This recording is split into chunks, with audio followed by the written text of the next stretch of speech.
established for a big development. It's a lot of money.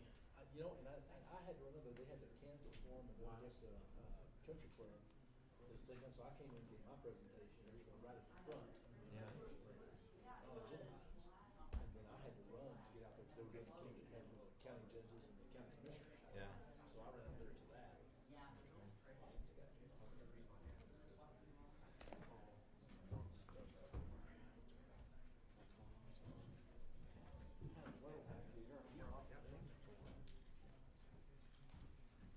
Yeah. Oh, I'm telling you, I had to get me a big old screen so I can see the stupid thing.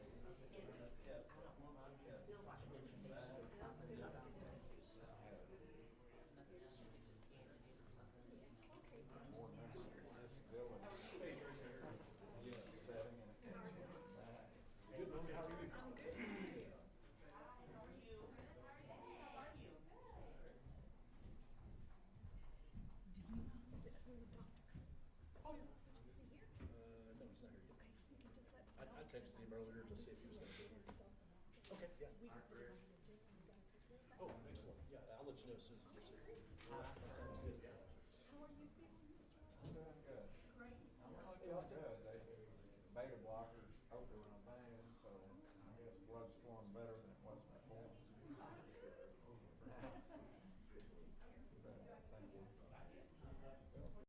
Glasses.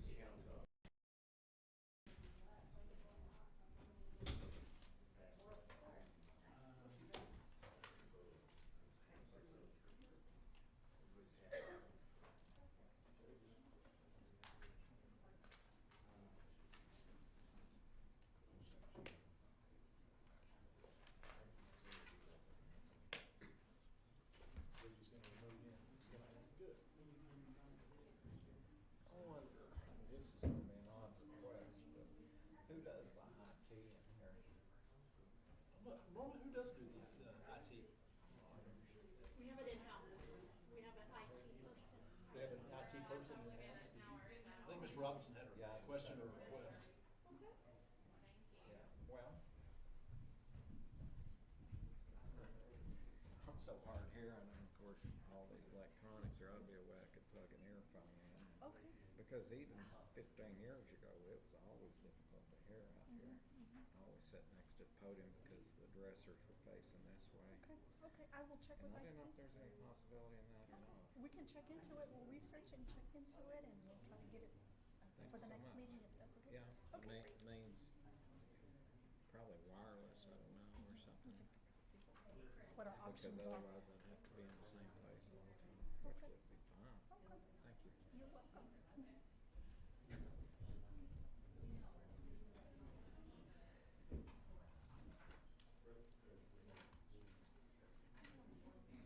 Norma. Yes, sir. One more question. Can I log into the council's Wi-Fi? I normally pair off my phone. But Yeah, it's it's a troublesome. guest. Okay. That's what I'm at. Council.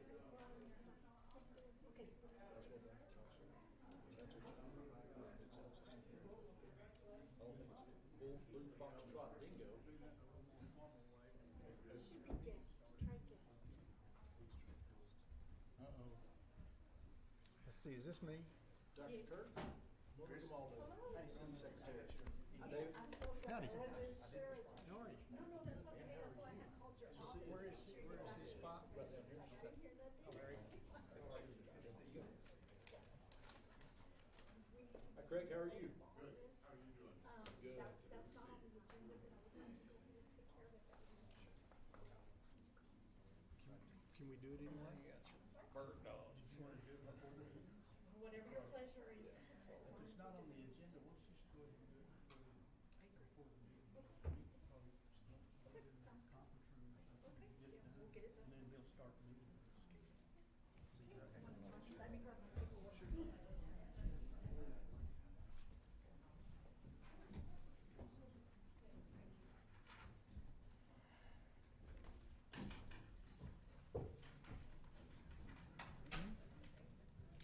She's here.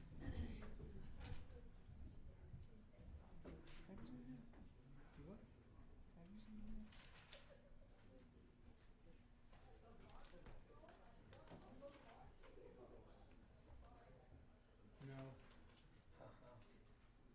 cover business. I don't know. Add one of those. Oh, that's that,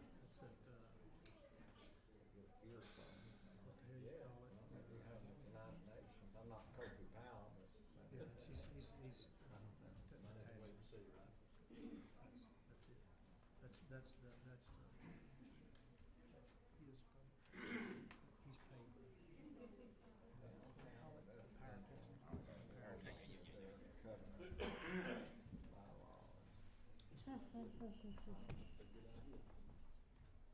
Mr. Cole, How y'all doing? how you doing? I'm good. Something new up here? The bathrooms seem like they've been remodeled. And this seems different for some reason. It's pretty new monsters. There is something, there is nuances, right? Well, we're not supposed to use them all. Probably not authorized or licensed. Authorized, but I saw where Jody was gonna remove him, so. Often, you look at the list of questions that, All right, let me find. He's a committee. You got 1 minute to find whatever you want. And they just provide insurance. I'm really fast. No, He's the municipal partnership. The Odessa partnership is it's really just another arm for both school districts, because now it's not even it's not Odessa partnership anymore. It's actually permanent basin partnership, because it's a collaboration between Midland, Odessa, Stanton, School district? all the school districts. And long story short, it's about education advancement is what it is. Okay, it's a partnership between all the school districts, like Odessa and Midland. all right. I think you're mixing metaphors or something. What? Is that not partnership? The Odessa partnership was formed several years ago among all the taxing officers. Oh, I am talking about two different ones. Sorry. How about the So, education? Odessa College, hospital district. Okay. And it came out when we had two competing bond issues come up, and then no one was talking to each other, and they both passed. So, Yeah, I want you to tell me about this crazy stuff. But my apologies. I got too many partnerships on. It's the education partnership is what I was telling you. Thank you, Ray. Yeah. I'm glad he was here hustling and calling that. I've known John and Teresa and our family a long time. Heather used to come babysit your kids. Heather Clones. I don't think he shared your I used to live in the neighborhood. Yeah, my dad lived And I'm sorry, I'm totally deaf in my left ear. okay. Hey, But you watch I football? usually sit on I mean that end, basketball? but- On the Did you see that trade? they Well, just we're did? The what? I could just, you watch NBA? We're good. I thought you were I've asked him to gonna check in to get brag me me about wireless earphones. Tex lost to No. Oklahoma Sure, last I night. did that. Okay. So how's the contractor business? Good. Busy. What's Eddie? Been talking to Hollander, he sold his Connected to practice. something. So. The one in Graham? Yeah, I didn't know he did. yeah. You want to use mine? Gotcha. If mine works? Yeah, see if you can get the agenda to pull up. He doesn't have long to live. I didn't know that. I think I live a little bit back, but I didn't know. About a year maybe now. Can you help me for just a He's second? got a heart-eating protein. Maybe I need to be on Wi-Fi. I don't, I just, Don't share it, but I know you get Sure. Chris, did that work for you? Yes, ma'am. Me? Okay, which one is the, It's the guest. This, oops, that, is there a No. password? no, it should just take this. Oh, crap. I ain't on. Oh, I am on the Wi-Fi. You get it? Did it work? Jody was on there a few minutes ago and touched it. She's making sure that. I can't get my Here you go. agenda. There. Is that the agenda? Mhm. Yeah.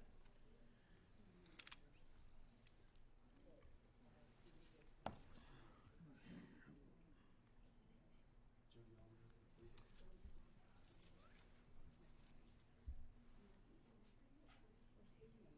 Oh, this is weird. Yeah, he's the rep. You ready to go? He was here for the last meeting. I'm sorry. Oh, good, because mine came up.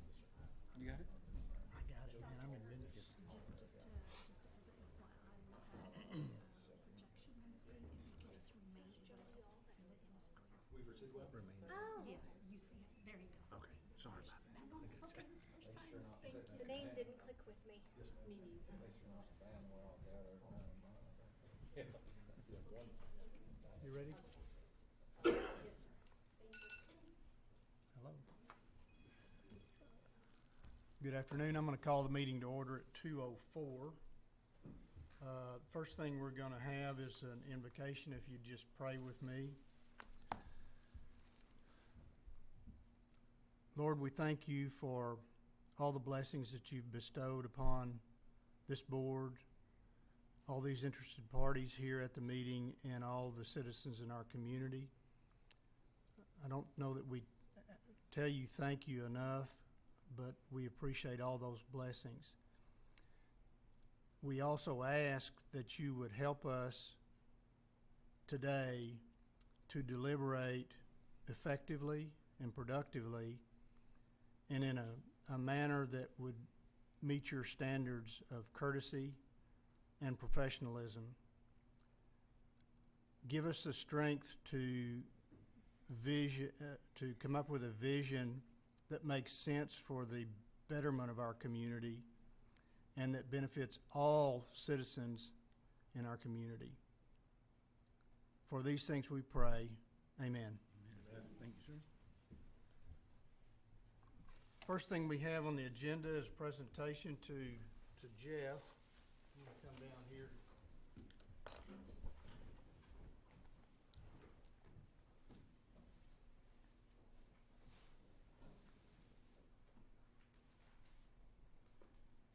Our outgoing member says presented to Jeff Russell in appreciation for outstanding leadership and contribution in economic development for our community and citizens. Odessa Development Corporation, March 2021 to January 2022. Thank you for your service. Thank you. Appreciate you. Thank you. Oh, no, I won't.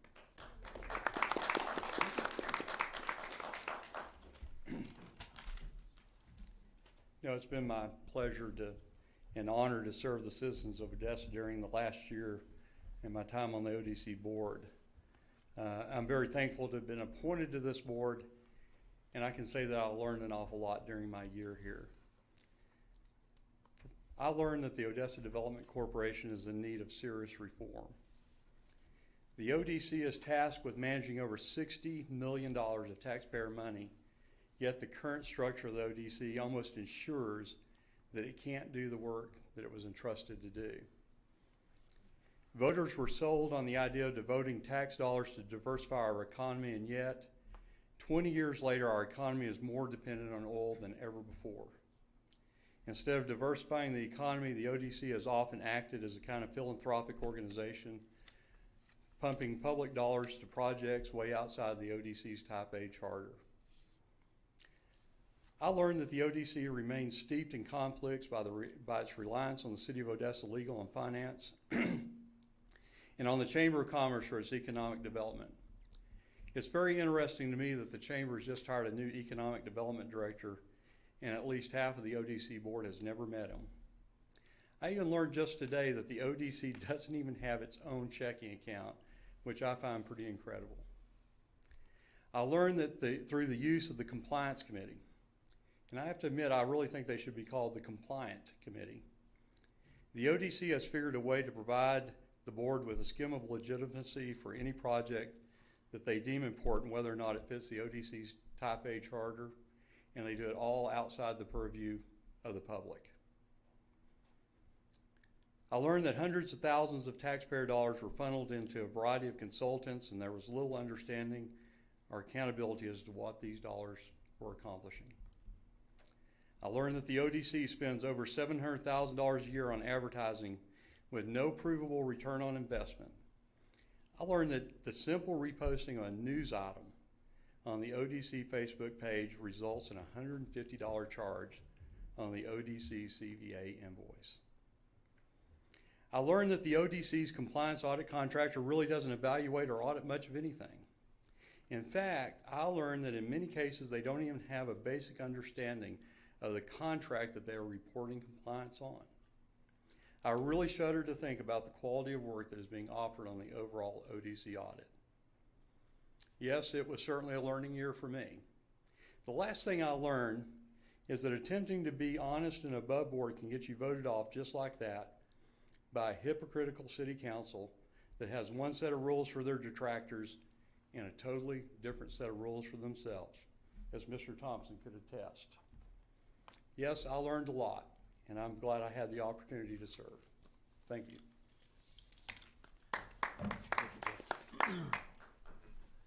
The next item on the agenda is the appointment of officers, but before we get to that, I've got some good news for the group. I spoke to Tim Edgman earlier in the week. Tim is doing very well. The therapy that he's going through has been very productive, and he indicated to me that he plans to be back in Odessa at the end of the month and plans to be here for our meeting next month. Excellent. Which is, to me, much earlier than I thought with the rough going that he's had at this point. So that's really good news. I'd hope that you would all continue to pray for his speedy recovery. I think those prayers are working, and so thank you all. And many of you have indicated to me that you're doing that. So that's going to be good news.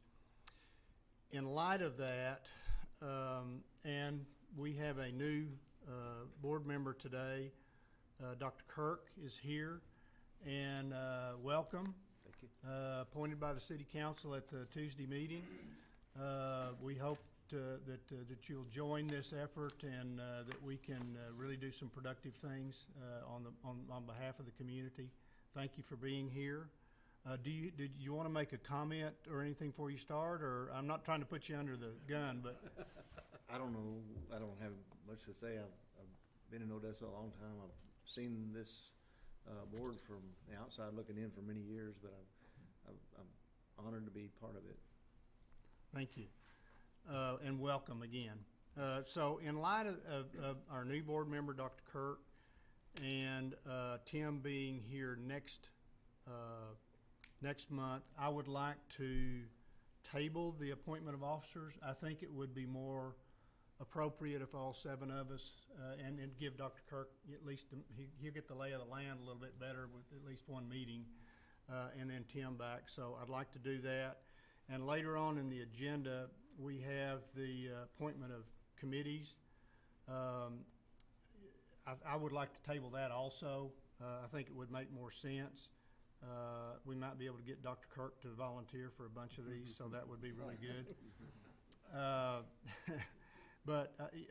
So I think we'll go ahead and table those items. Do we need a motion to do that formally? If I would entertain a motion to formally table both of those items. So moved. I'll second. A motion and a second to table those items. Any further discussion? If not, all those in favor signify by aye. Aye. All opposed, same sign. Motion passes. Okay, we'll move on to considering the minutes of the December 9th meeting. Has everyone had an opportunity to review those? I would entertain a motion to approve as presented. So moved. Do I hear a second? Second. I have a motion and a second to approve the minutes as presented. Any further discussion? If not, all those in favor signify by aye. Aye. All opposed, same sign. Motion passes. Economic Development Department, I'd like to welcome Tom Mansky. Tracy is also here to assist with that presentation. Tom, would you first give us just a real brief bio, if you will? Welcome. We look forward to working with you.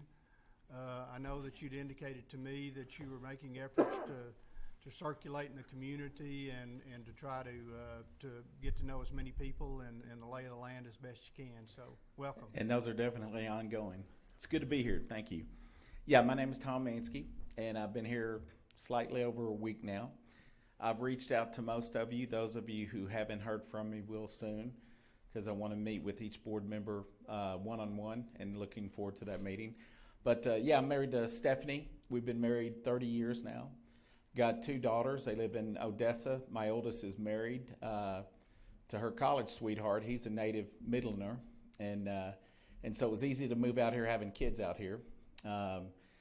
Like everything I've seen so far, the people are great. Looking forward to working with the board. Like I said, if I haven't met you yet, I'll be meeting you soon. I've got about 30 years economic development experience, working both in EDCs and in the chamber environment. I actually like the chamber environment better. I think I've seen a lot of good examples how it can be a better opportunity for the community.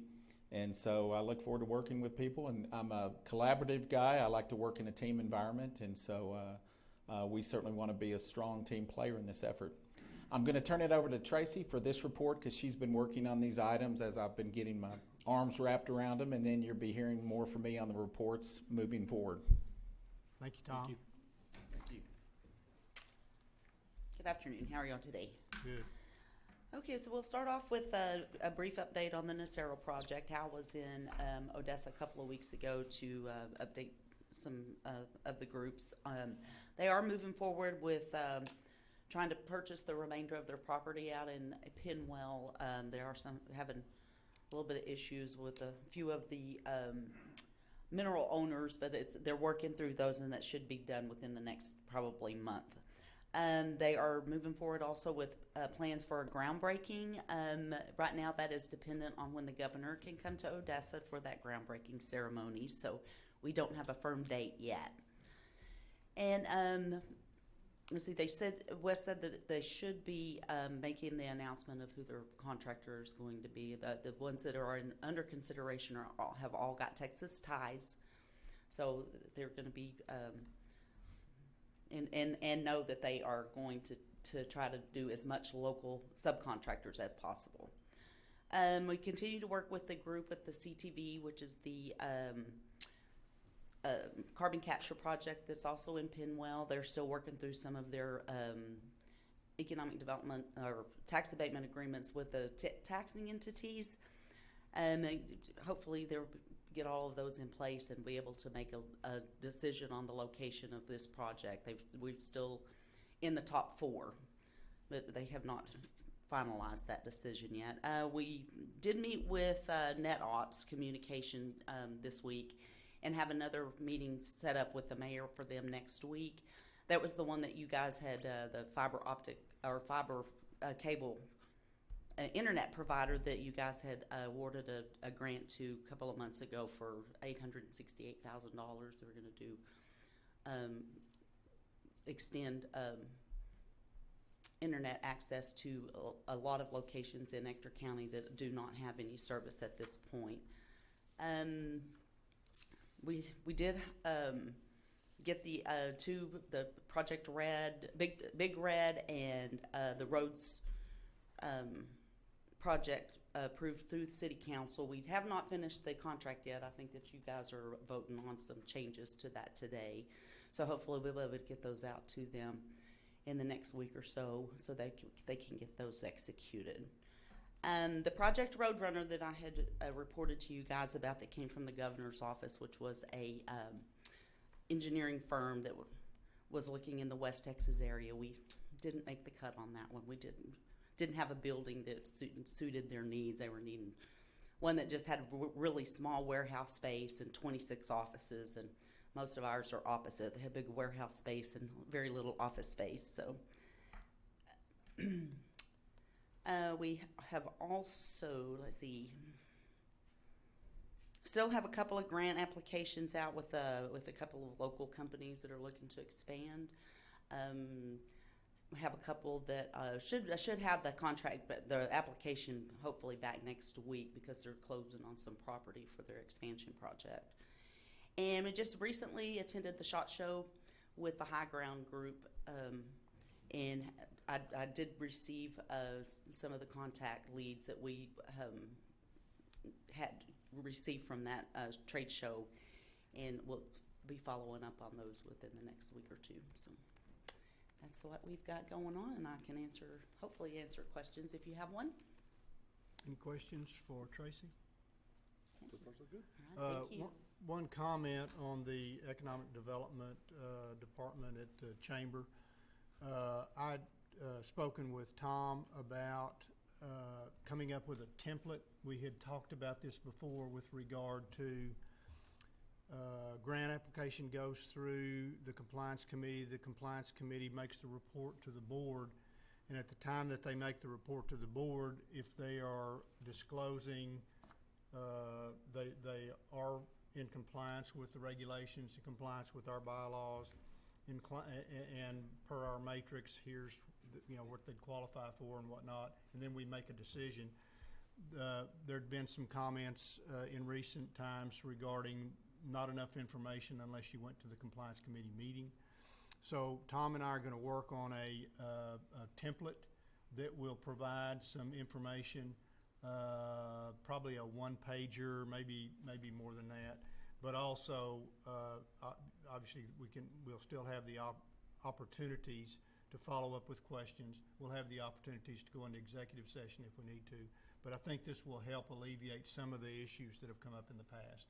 And so once we get that template pulled together, I think Tom is going to use a couple of grant requests that were approved, a couple of different, 2 or 3 different types, fill the information in, come to us, present that, and to determine if it needs to be tweaked a little more and whatnot. So that's what we're working on. Just wanted to let everybody know that's in the works. Okay, CVA, Craig? Thank you, ladies and gentlemen, and welcome, Jay, to the board. I look forward to working with you. I hope he's as good a member as he is a chiropractor, because he does a great job at that, too. I would say that during the month of January, marketing activities through CVA advertising were pretty much in a maintaining mode from the standpoint of not having the new economic director, development director in the Chamber of Commerce. So our television, our outdoor, our newspaper continued to focus on business retention and expansion. On television, our schedule for Dallas Cowboy football unfortunately ended, but our schedules for PGA golf on CBS and NBC continues on through the remainder of their seasons. I did have the opportunity this past week, or actually several days ago, to spend some time with Mr. Mansky and kind of reviewed with him activities over the last 5 years. And so he has a pretty good feel for the marketing activities that have taken place through CVA. And he and I will be meeting again, hopefully with the advertising committee, to review what his thoughts are for marketing going forward, and I look forward to working with him on that. Social media overall, the two on the platforms that we were on, slightly positive for the month of January, both for the regular ODC social media and also for the Permian Fuels America campaign. So, and I'd be happy to answer any questions you might have. I had just a couple, if you don't Sure. mind, Craig. Not a problem. It's basic, educate Chris a little bit, but the reason I'm asking here, I thought you guys may already know, but tell me what is what's an engagement? What is a post-engagement? What is a impression? As I'm looking at the report and I'm going, okay, this is cool. These are up, these are down, but I really don't know what I'm looking for. It can be a little bit confusing, Mr. Crow, to be truthful with you. Impressions are overall number of people that visited the post on the social media site or on the web. Engagements is when they do something more than just look at it. They actually spend time on it. The time they spend is measured.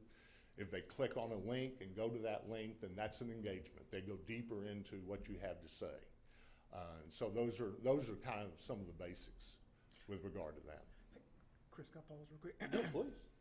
Actually, great question, because it caused me to ask this question. So the engagements, once it's an engagement, does it cause some type of reaction to that? Are we capturing that information at that point and then utilizing that information to correspond for market or something to that effect? Yes, it is monitored, as you see in your book that you receive. We're watching those metrics all the time, Chris. and certainly can build a database of those names that have actually gone on. When they are available, they're not always available. So we're not collecting, are we collecting enough information to engage back with them at that point? You follow where I'm going with that? Oh yeah, no, sure, absolutely. Social media is not like direct mail, where you know exactly who you're going to by name and have their personal information. So if they come online and they volunteer to do something, say for instance, sign the petition for Permian Fuels America, then you do capture that information. Yes. I think what I hear your question, tell me if I'm restating this correctly, is that is there information captured whereby Tom and his group could follow up on and understand, is this beneficial for us to follow up on this engagement? Right. We can work directly with them on that. I do think we have access to that information. We have not necessarily pulled it in the past. Someone, I guess that would be something that I would encourage y'all to look at and see if there, is there anything there that would make some sense. If you understand the level of engagement, I guess, or the intensity or magnitude, if you will, then maybe that's something that could be followed up and say, hey, is there a way to do that? And Sure. Well, in the one way we do check periodically with Economic Development Department is what kind of inquiries have you had during that month? Can you trace them back specifically to something? Yeah. For instance, the business and retention effort, we're starting to see more and more activity on it locally by inquiries that come into the chamber. Well, I think that it's no different than what we do and what we're trying to do in our business and website is it's about collecting data. Right. And as much data as I can collect, thereby causing me to interact with you because you came for a reason. Right. But at some point, I did not give you the opportunity to tell us why am I here. So Sure. what do we need to do? So anyway. My only comment would be, and perhaps it's paranoia on my part, but I think we need to approach gathering and holding any personally identifiable information carefully. It can be dangerous, you're right. Well, I'm gonna say paranoia because everybody's doing it. I know, but do I'm with we Chris. want to be? I'm with Chris. This in marketing and advertising, that's the name of the game is the collection of information. Now you're talking about date of births and social security numbers. No, well, there's no Absolutely reason not. to have that. We But hope having not. their contact information for a marketing purpose. Sure. Which leads me to my question. Building a database. Is there a report, and I'm curious, just a report that you guys could get that shows, these are the tweets and I'm sorry, I'm just trying to get the impression, is that, I don't want to get that wrong. Right. The impression that we got, and from that we gathered this information, because Right. And then what'd be good is then to have the follow-up, because the whole goal here is the investment money that we're spending on advertising, Right. are we getting the bang for our buck? So Right. if it's, a 12-year-old kid that just happens to hit it because he thought it looked a cool looking video, it's one thing, but if it's a company that's looking That's at really possibly seriously moving, it's really serious, it's different. So, do you see where I'm going Sure, with that? sure. Craig? No, I do. Would that be about right, Chris? Yes, sir. Some Yes, kind of sir. report that Yes. tells And us, what are we getting here? Yeah, absolutely. We'll go back and look at how much of that information we can gather for a database of those that have actually engaged. Impressions, not so much. Engagement is a whole different thing. That'd be great. Okay, great. Anything else? any other questions for Craig? Okay, thank Thanks, you very Craig. much. Appreciate it. Is Chris here? Chris Walker? Yes, back there. He's hiding back there in the back. Find a more comfortable chair. Evening, everyone. Afternoon. Hope everybody had a blessed new year. I haven't seen everybody since. We just wanted to bring you up to date on where we are as a Black Chamber of Commerce.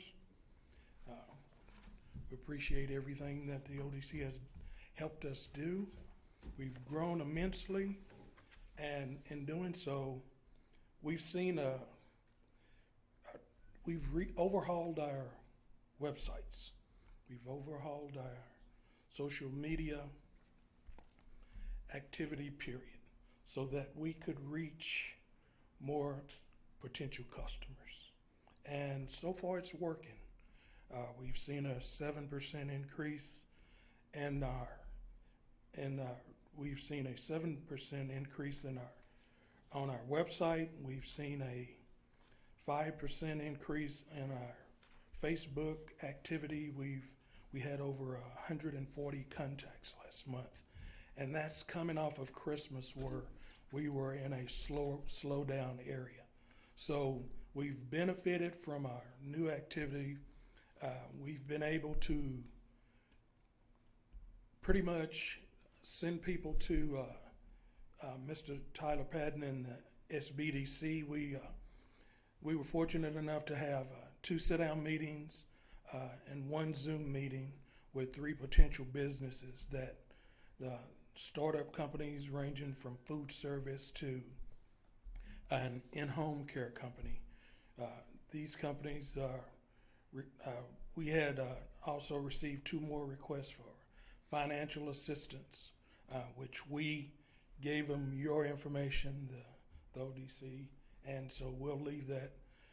We gave them that information. We also directed them to local financial institutions that they could reach out and try to create lines of credits for their businesses. This is something we hadn't really touched on a lot, but we're getting a lot of this now.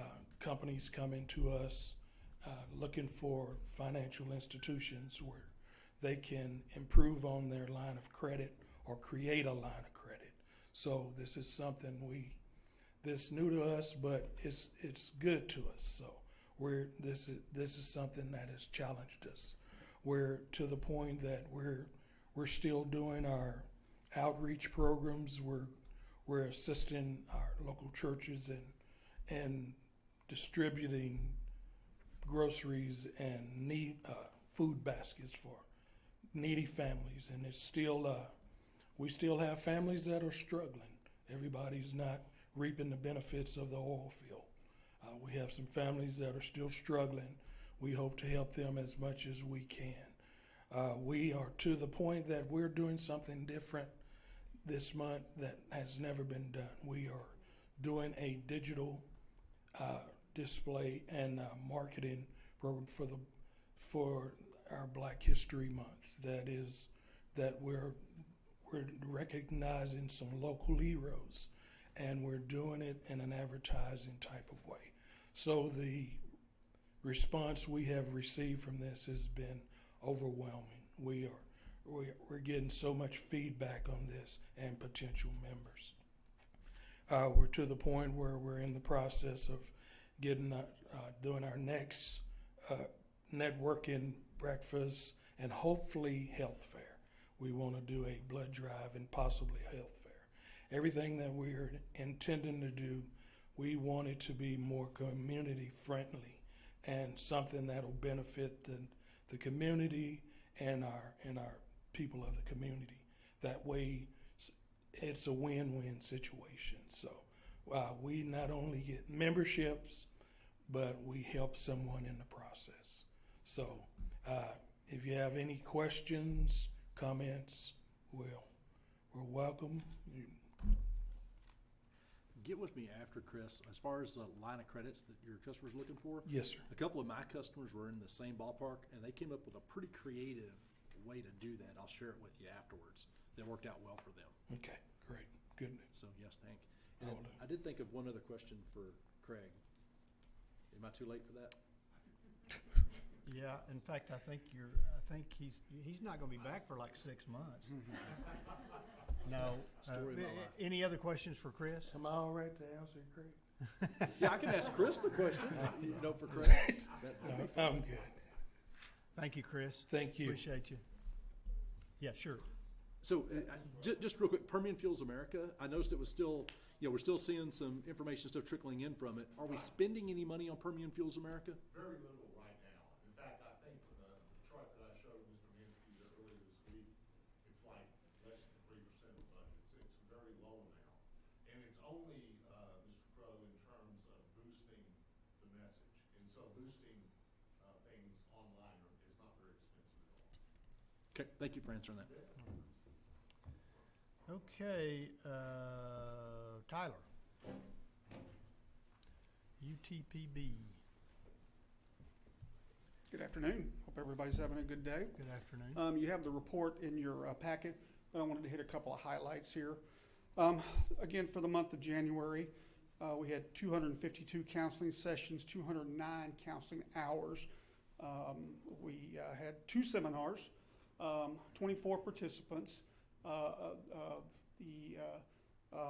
The topics were how to start a business and then how to start a franchise. We worked with FranNet to do that workshop, and it's pretty popular. We do it a few times a year. We had 3 new businesses start. All 3 of them were Odessa businesses. The businesses included a cleaning service, an HVAC service company, and a graphic design company. The capitalization was $686,150 for the month. The majority of that was in Odessa, obviously, $582,150, and 5 new FTEs dispersed throughout those 3 businesses. For the month of February, we've got 3 workshops that we're doing locally. Those are how to create a marketing plan, which was actually Tuesday. It was Tuesday of this week. How to write a business plan narrative, and then creating financial projections will be later in the month. That one is co-sponsored by the Permian Basin Black Chamber. So very good. I wanted to bring up again, we're on our website. If you go to our website and go under workshops, you'll see not only our workshops that we're doing locally, but all the ones throughout the Northwest Texas region. And some of those we're going to highlight this month include basic business financial literacy, which I think we've talked about before in this setting. Another one is cybersecurity strategy, which is going to hopefully go beyond just cybersecurity tips, which we've all heard again and again and again, but more strategy related.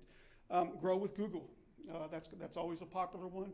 They're going to have that one this month, February 16th actually, and then another one titled "Use YouTube to Grow," which I'm going to be interested in. That's one area that we don't.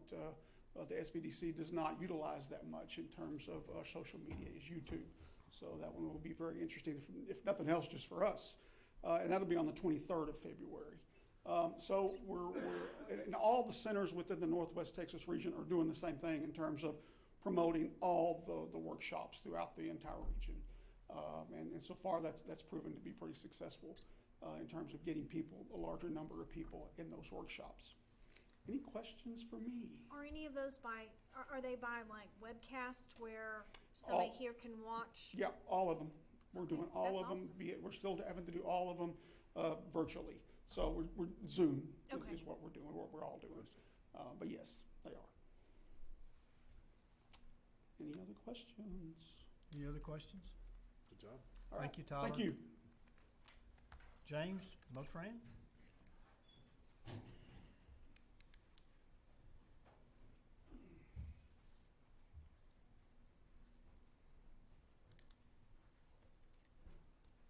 Hello, Mr. Beecham.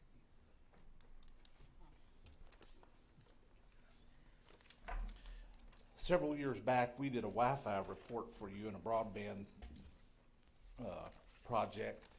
And as part of that, back in 2020, we provided maps to you of broadband availability over the course of Ector County. That same firm that we did that with, Connected Nation, recently completed a project for the state of Texas through a federal grant to remap those areas. And so what you've got before you today, because those just came out last month, is a comparison of the maps of the different service levels, whether that's 10.1, 25.3, 55, or 110. So you can see on the top where you were in 2020 versus where you're at now in 2022. So we thought that was sort of an interesting comparison for you. Some of it was cleaning up those maps, having more detailed mapping, and the fact that they'd already done it once. So, but just in the overview, that first page there, to make it simple for you, we went through the percentages of households in 2020 that had those different levels of service, and then that next column is in 2022, what those were. And then finally, the last number there is your 2022 number of households that are unserved by that level of service. So if you'll remember back in the day, we talked about the FCC's definition of broadband as 25 megabytes per second download and 3 megabytes per second upload, that second line. There are 237 households in Ector County that do not have that level of service available to them today. If you go on through, I know, Mr. Cole, you've been in some of the meetings that we had with the Ector County Independent School District. They talk about a level of 100 megabytes per second, 10 megabytes download. And so when you get to that number, you have 3,124 households that are unserved. So it kind of helps you break down those parameters. Again, it has the 10-1, 25-3, 55, and then 110. I will say this, a couple of things from your first project and where you're at today that are good in this, though.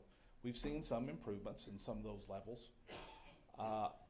That mapping is just one service provider.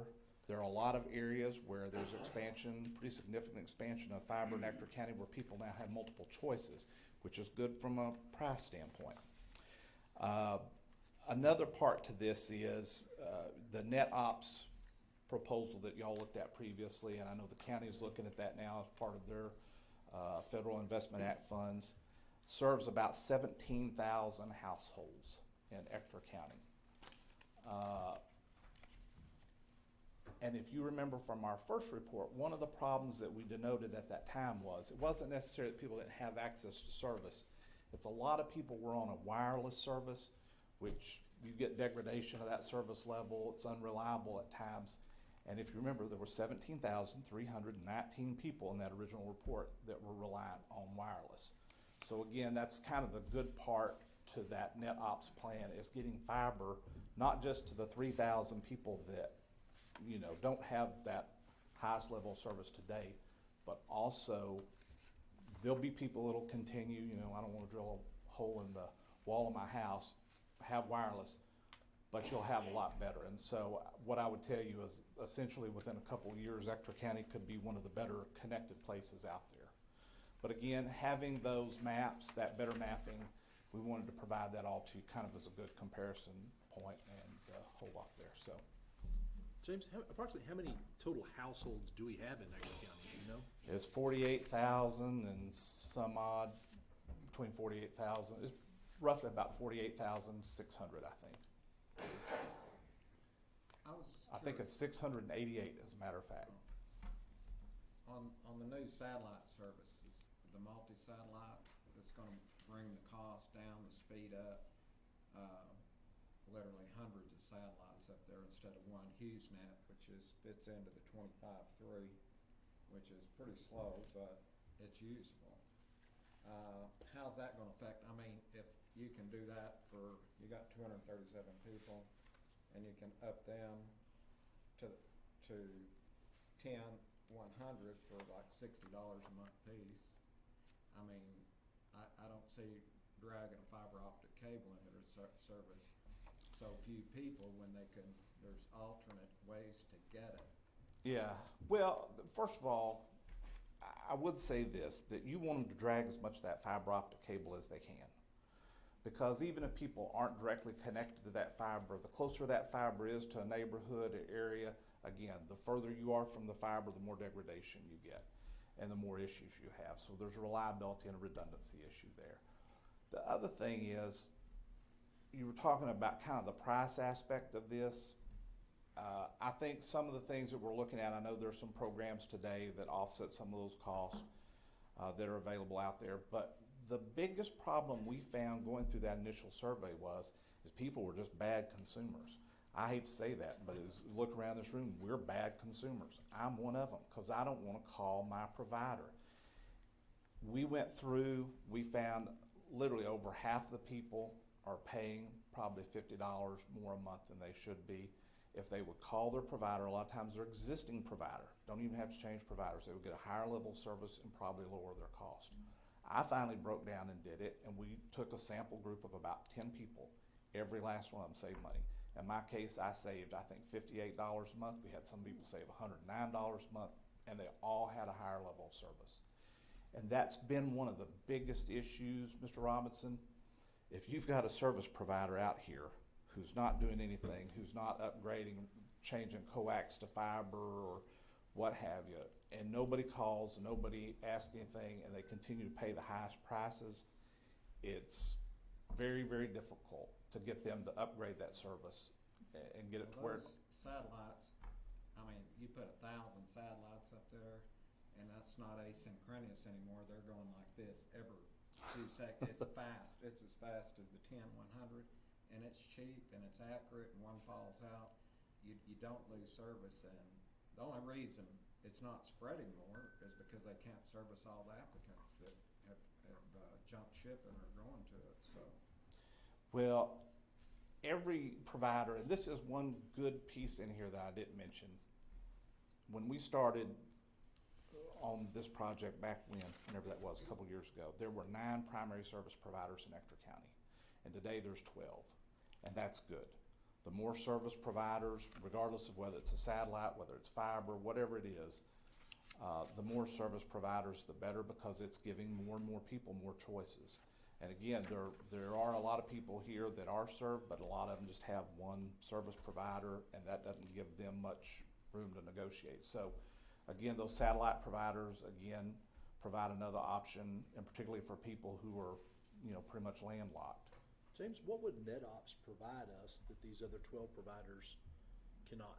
And I guess what I'm looking at is, NetOps seems to be a good deal, but we're going to fund them and going to help them, but are we helping them compete with other companies that are already here? Well, the project of work that I think came up before y'all and what the county is looking at now is very specific to the RDOF grant, where they're running fiber to unserved areas primarily. So they might be competing in a sense with a fixed wireless provider, but they're, again, running fiber out to areas where they're reliant either on some type of wireless. Okay. So there'd be a little competition, but there's an infrastructure component that goes to it too. And I think that's really what is really important about the discussion, because I'm not sure where y'all are headed with that, but it's just like anything. It's all about competition will bring down prices. Absolutely. And just because the access to something is there, it doesn't mean that that price point is accessible by everybody that's there. And that is one of the largest issues that we have. He's not saying that it's not there. It may be there, but it may not be cost effective for the people in those areas. And they need to be better consumers and call around too. And they need to be better consumers as well. So that's our report. And again, it was a neat opportunity with the updated mapping, so we want to share that with you. Good input. Thank you. James, before you leave, I have a question on here, and getting good broadband services to our households is really important. I think we're at a point where it's a basic utility now rather than a luxury. But how many of our businesses are underserved? That's a good question. We really don't have a good breakout on that, but I think that's some information that we can probably get to you and kind of compare that with where we were at before. Our business survey previously in the 2019-2020 period was very specific to South Ector County and West Ector County. So it may not be apples to apples, but we can work on that and get you some of that information. I know a lot of people, kind of like the school district had talked about, they really wanted people to have in their home a 110 level of service, and I know a lot of communities are trying to set a standard of 1 gigabyte for businesses that would be the gold standard there. And I think there's some ways that we can pull that information to give you a fairly decent census of that. I'm sure that's an important factor in attracting businesses to our area, is being able to supply that infrastructure for their needs. Absolutely. But we'll pull that out. It'll be a little bit different, but we'll get that for you. Not a problem. Thank you. Thanks, James. Larry, our financials report.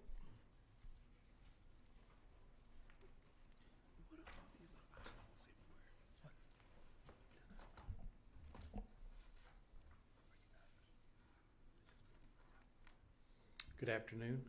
I believe you have included in your packet the financial information for the month of December. I might just mention before I start that since we didn't have the meeting in January, you have been provided November reports If there's any question on those, just let me know. I'm going to focus on December during this presentation.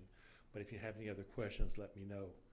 As far as December goes, total assets for the month increased by $468,954 to $61,107,201. Total revenues year to date, which is for 3 months, is $2,877,592, while total expenditure for the same 3 months were $3,063,466.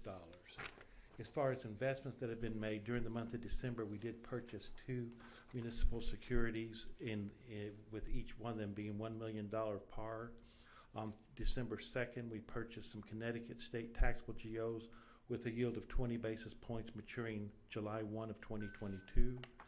On the 15th of December, we purchased $1 million par of West Orange Township, New Jersey taxable GOs, yield of 30 basis points maturing 11/11/22. In addition, we also purchased $1 million par of Miami-Dade County GO bonds, which settled last Friday, so they're not included on the report you have, on February 4th with a yield of 92 basis points, maturing 7/1 of 23, which is about a 17-month term.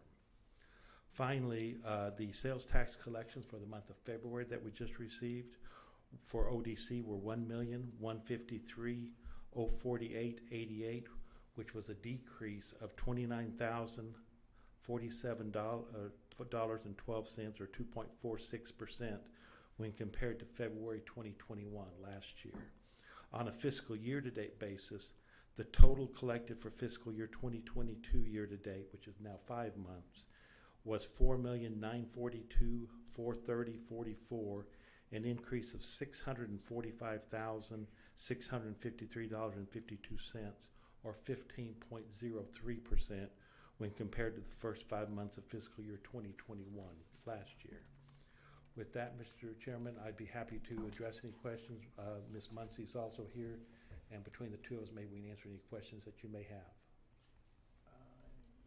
I'll have one in just a second. Go ahead if you've got one. Yeah, while we're talking about the financials, and I had a conversation earlier in the day with Mr. Crow about the fact that we do not have a dedicated checking account for Odessa Development Corporation. It's probably a question for Cindy. Can you, I guess, describe to us how those financials feed into the report? You know, in commingling of revenues, expenses, you know, kind of the whole 9 yards, and the justification for not having a separate bank account, if there is justification for it. So since inception of ODC, the accounting for ODC was to be done within the city of Odessa, and they became a fund of the city of Odessa. We have all kinds of funds within our accounting records, and so they are their own fund. It's a self-balancing set of accounts that is looked at every month. We also do this for another organization of which the state made us a financial advisor for this, so this is something that we're used to doing. So this has been the case since day one. All of the expenditures that are paid out for ODC go through the accounts payable process set up under the city of Odessa. So we have the controls of procurement. Signing it takes 2 signatures generally to sign off on anything. It goes through all the internal controls for approving any other purchases. It also goes to the chairman of the ODC board to sign off unless it's connected to the contracts, which the board approves on an annual basis. So those contracts are just paid out in accordance with the contracts. Outside the grant incentive contracts, which come before y'all, as we will see today, where the compliance committee has reviewed them and then y'all approve it to go forward for payment. So everything is approved by either a contract that the board has set in place or by a invoice payment authorization that's sent to the chairman of the board, and lately it's been the vice chair. David's taken over that for Tim for the last few months, is being approved, okay? So when we, ODC does not even hold a federal ID number. So when we set up accounts for the investments for Text Pool or Logic or through the Frost is our custodial account for where we buy investments from, it's done in the city's name because the city obviously has a federal ID number, but it is separated from the city's money. What we do during the year is we account for the expenditures each month of ODC in its own fund, and then we periodically will reimburse the city's account for paying the bills out of ODC's Text Pool account. Okay, so we will transfer money out of the ODC Text Pool account to pay the expenditures that they incurred for the month or 2 months. We don't always get it done. It depends on how soon we get the months closed to make sure that we've captured everything. Okay? So that's how. Let me so ask there's a clarification. Okay. When you say that it's a separate fund, yes, is that similar to like a wholly owned subsidiary? Is there a similarity? Kind of look at it that way. The city has. How many funds do we have? 50 something funds. I mean, we have a main general operating account. We have different special revenue funds. We have our utility, water and sewer, our enterprise funds for water and sewer, sanitation, trash. Golf fund. So we have all these different funds, and ODC is a fund within that. Okay, so maybe is this a little bit better way to describe it? Those are. I'm going to call it a profit center. They may not make money, but no. Those are profit centers, basically. Is that right? They have a self-balancing. So every fund has to stay balanced within the accounting records. Okay, and so it's a self-balancing fund within the city's accounting records. The benefit of doing this. Okay, number one, I mean the city council does oversee everything done through ODC, but we have one investment policy that is shared by both to make sure they both stay in compliance with the Public Funds Investment Act. We have investment officers that have to go through the training and follow the guidelines of the Public Funds Investment Act for both ODC and the city, so you don't have to duplicate that. So there's savings in that you don't have a totally separate set of books, a totally separate investment policy, and different investment officers and the whole 9 yards. So, what are the chances that a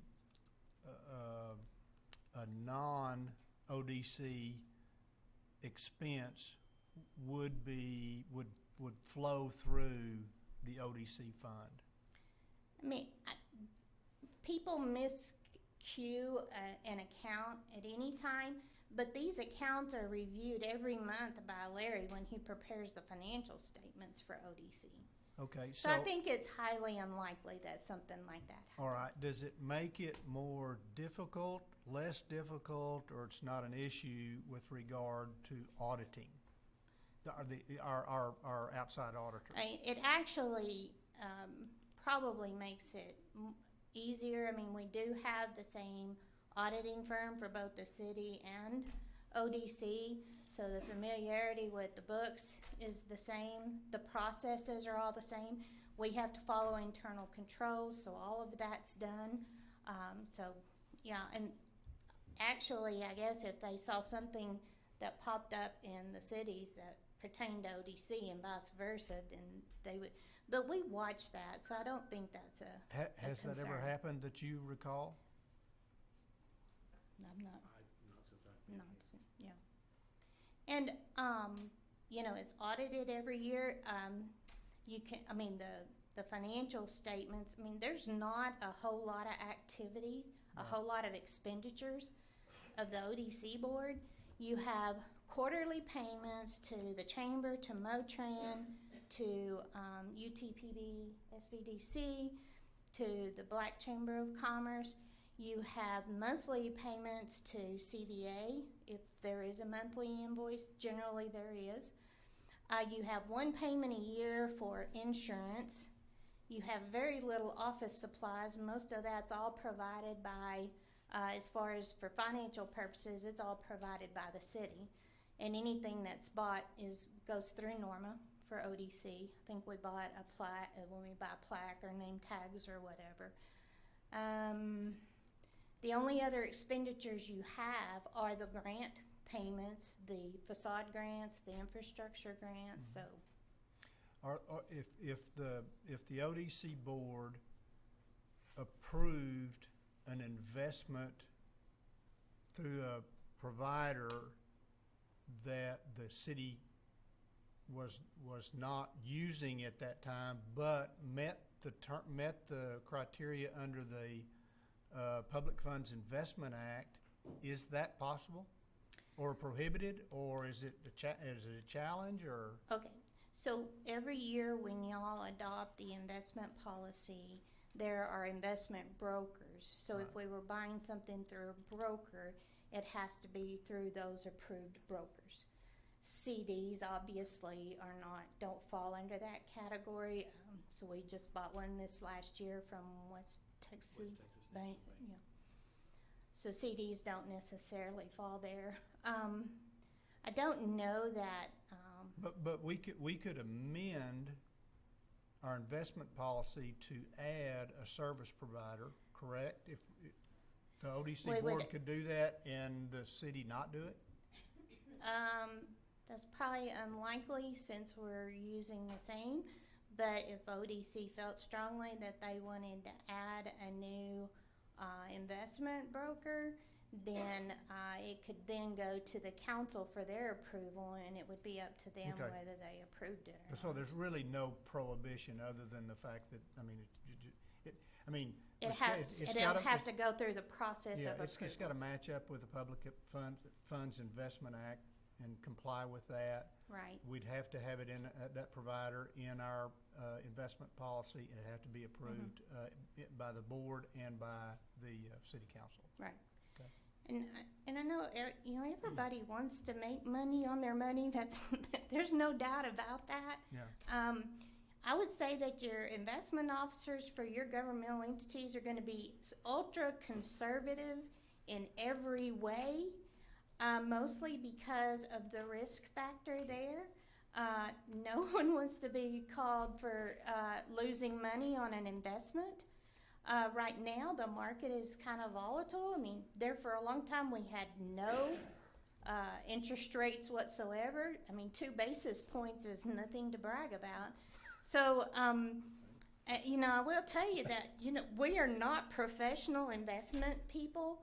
We have gone through the training. I've been doing it for, I don't want to say how long. It's been a long time.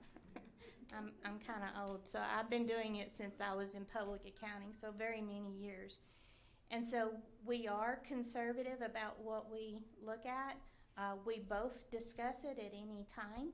I mean, if there's suggestions, we can look at that. We have the brokers that we deal with send us stuff. They send Larry stuff 2 or 3 times a week. Every day. Or every day. I've tried to push them all off on Larry, and then he brings them to me to discuss once he sees those. So. Does that clear up some of the? Anybody else have any additional questions? Yeah. So I got a lot of heartburn over this.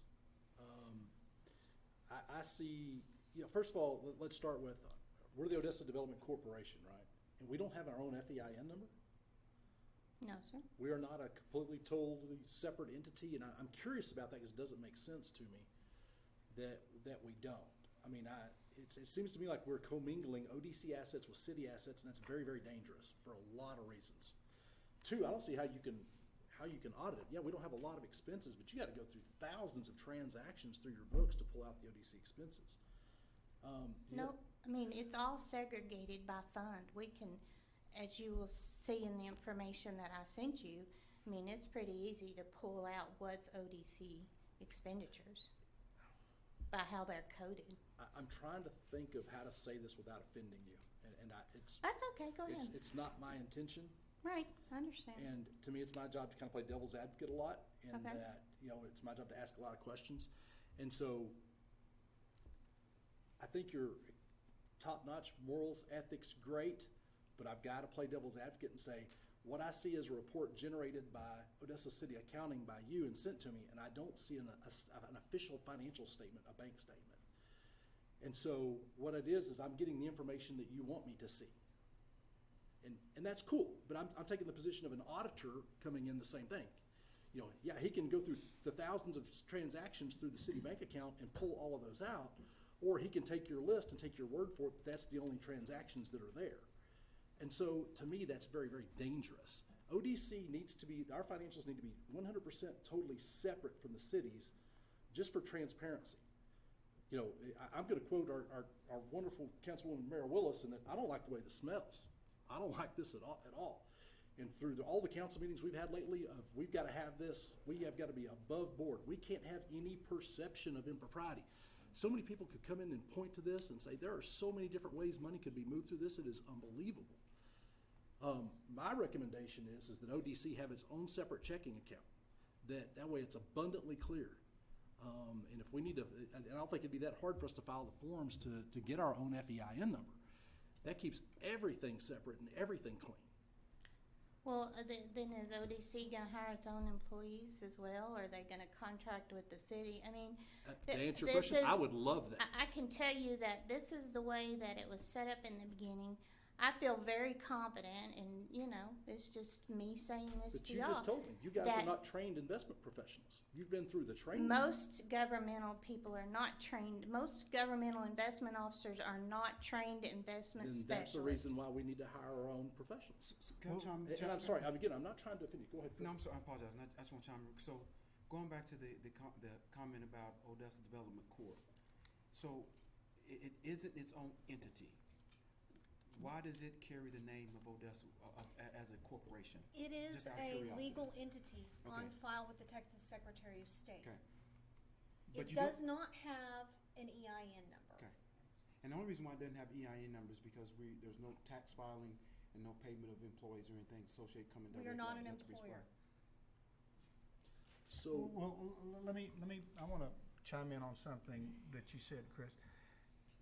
I guess, I don't quite agree with that it would be easy to do this or that's inappropriate or whatnot, because we're auditing. Because the audit, I think the fact that you have the city's financials audited and the Odessa Development Corporation's audited, and they get the opportunity to look to see if there are funds that are. I would feel better if we had different auditors for both.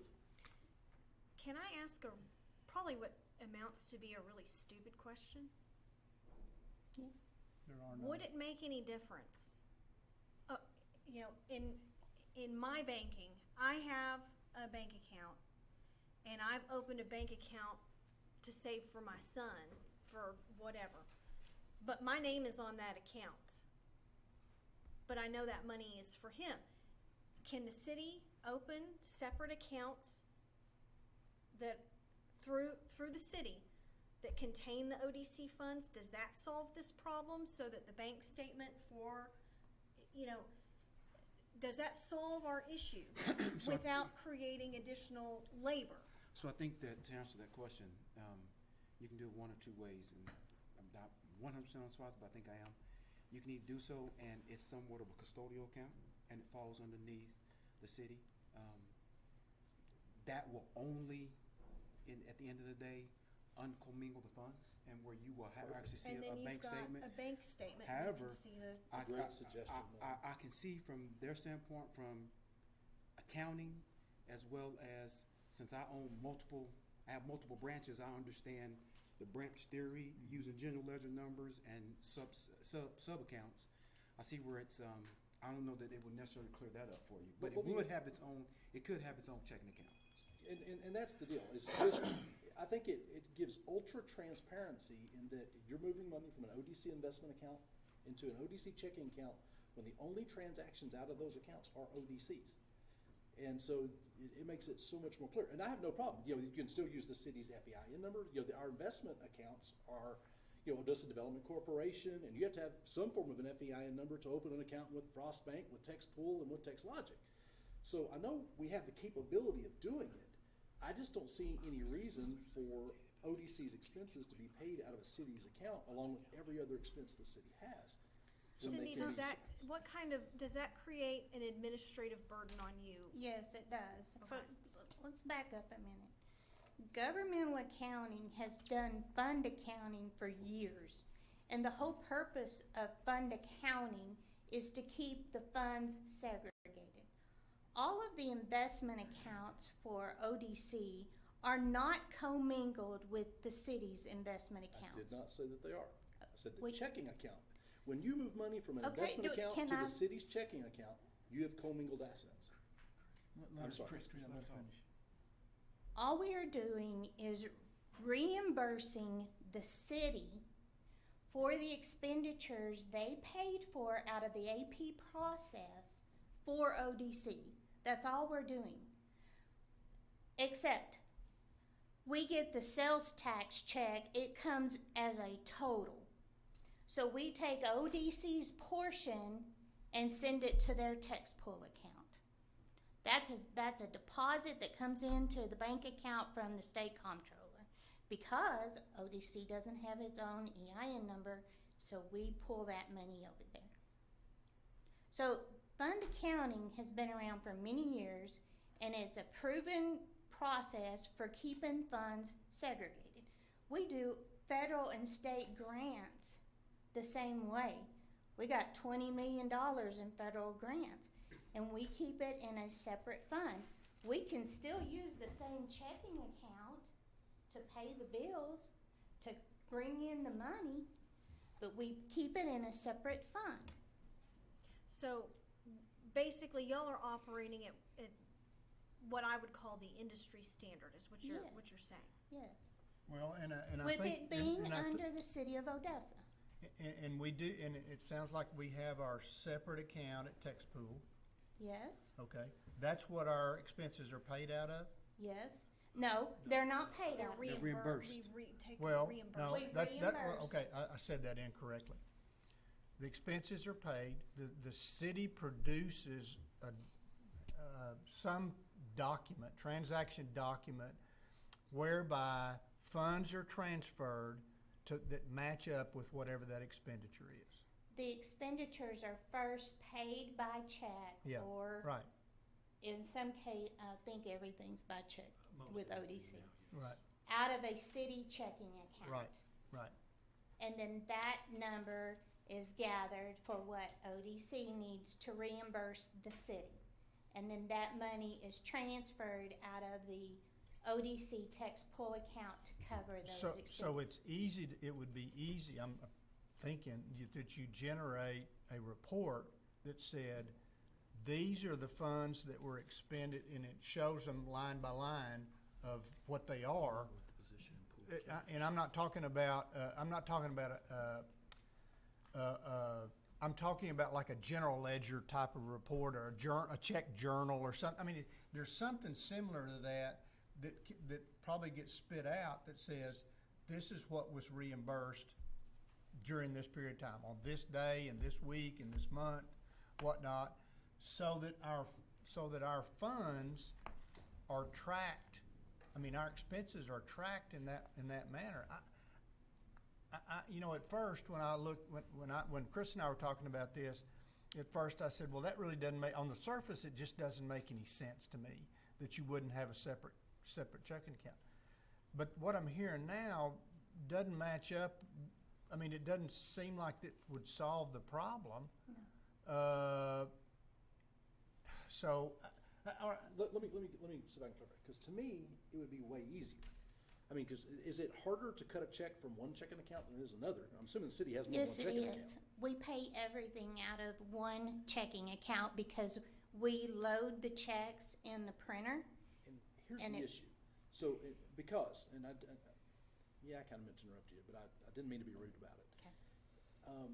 when you issue a check to CVA Advertising, it's for advertising for ODC and for city advertising and other things, right? I think It you said that could be. in your email. There's multiple, and so to me, I mean, you're complicating that. I mean, to be more transparent, more clear, there should be a check issued for the invoice for ODC. There should be a separate check issued for the invoice for the city of Odessa. There should be a separate check issued for the invoice for the chamber. And It's all about being transparent. And I would say probably the only one that happens on is CVA, and possibly when we order a plaque, if we have another invoice that comes in. We enter invoices into the system weekly. We cut checks weekly. We cut checks for all our grants. We cut checks for municipal court reimbursements, water, sewer, utility. We cut checks every week. And those checks go through the process of the approval process, and then we print out all the checks at one time. So to set up a separate checking account to do ODC separately would be hard, because then we have to go into our system, create another checking account to cut the checks out of, and having it go to a different account. So it's a process of going through with our accounting software. Ms. Menace, may I ask just a question? So does ODC have its own GL line item? Yes. And so whatever GL number that is, 1, 2, 3, 4, 5, that is ODC, you could print that GL that shows all of the expenses associated with it and all the credits associated with it, right?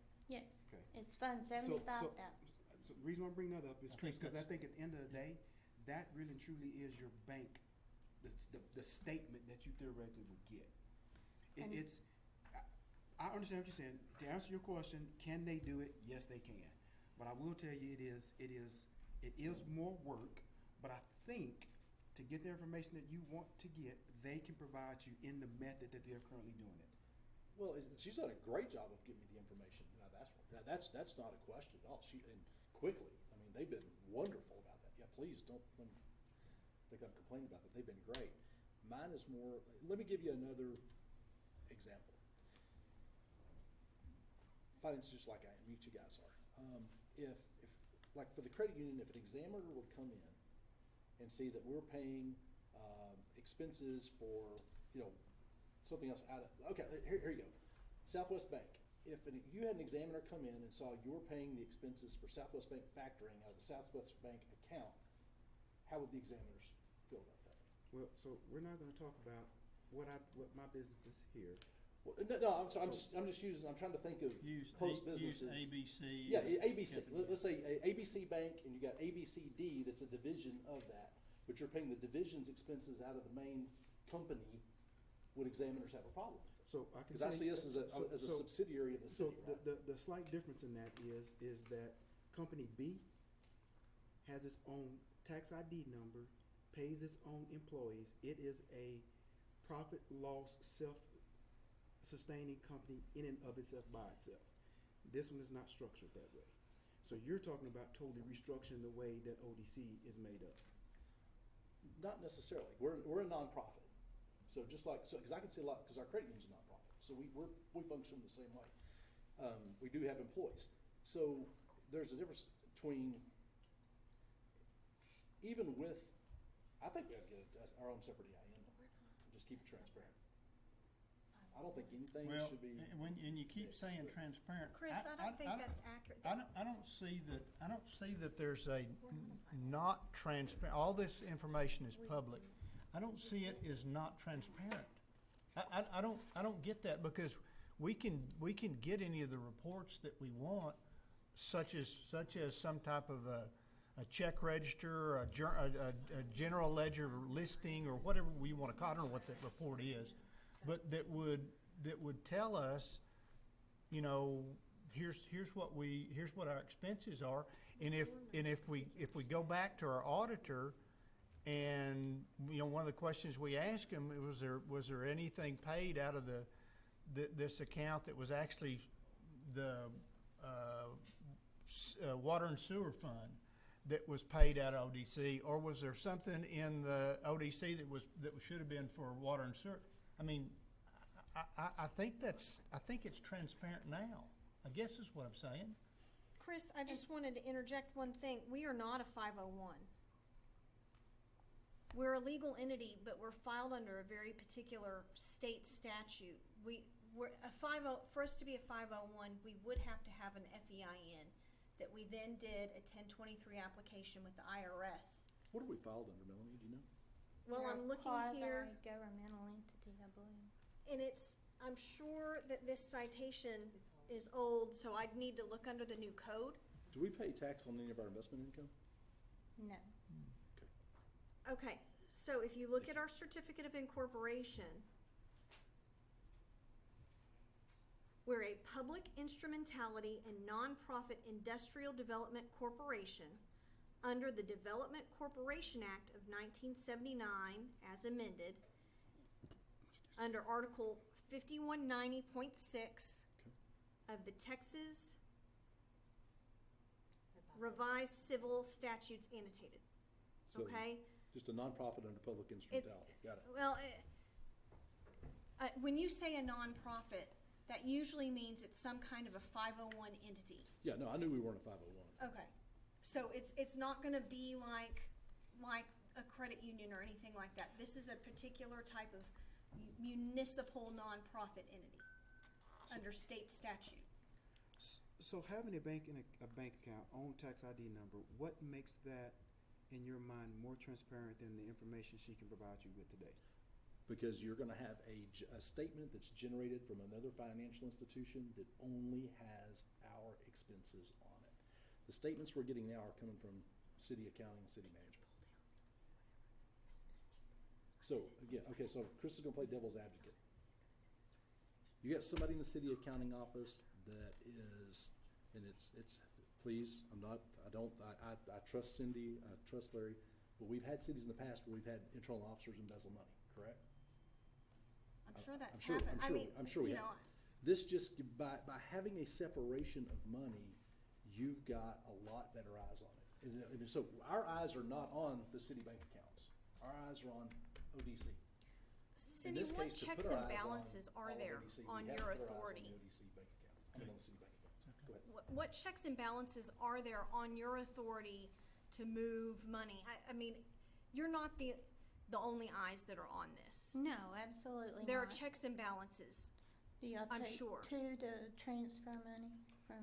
Yes, anytime any funds are transferred, the one that was referred to as reimbursing the city from the tax pool account requires the actual two different signatures in order to withdraw those funds and transfer them to the city's account.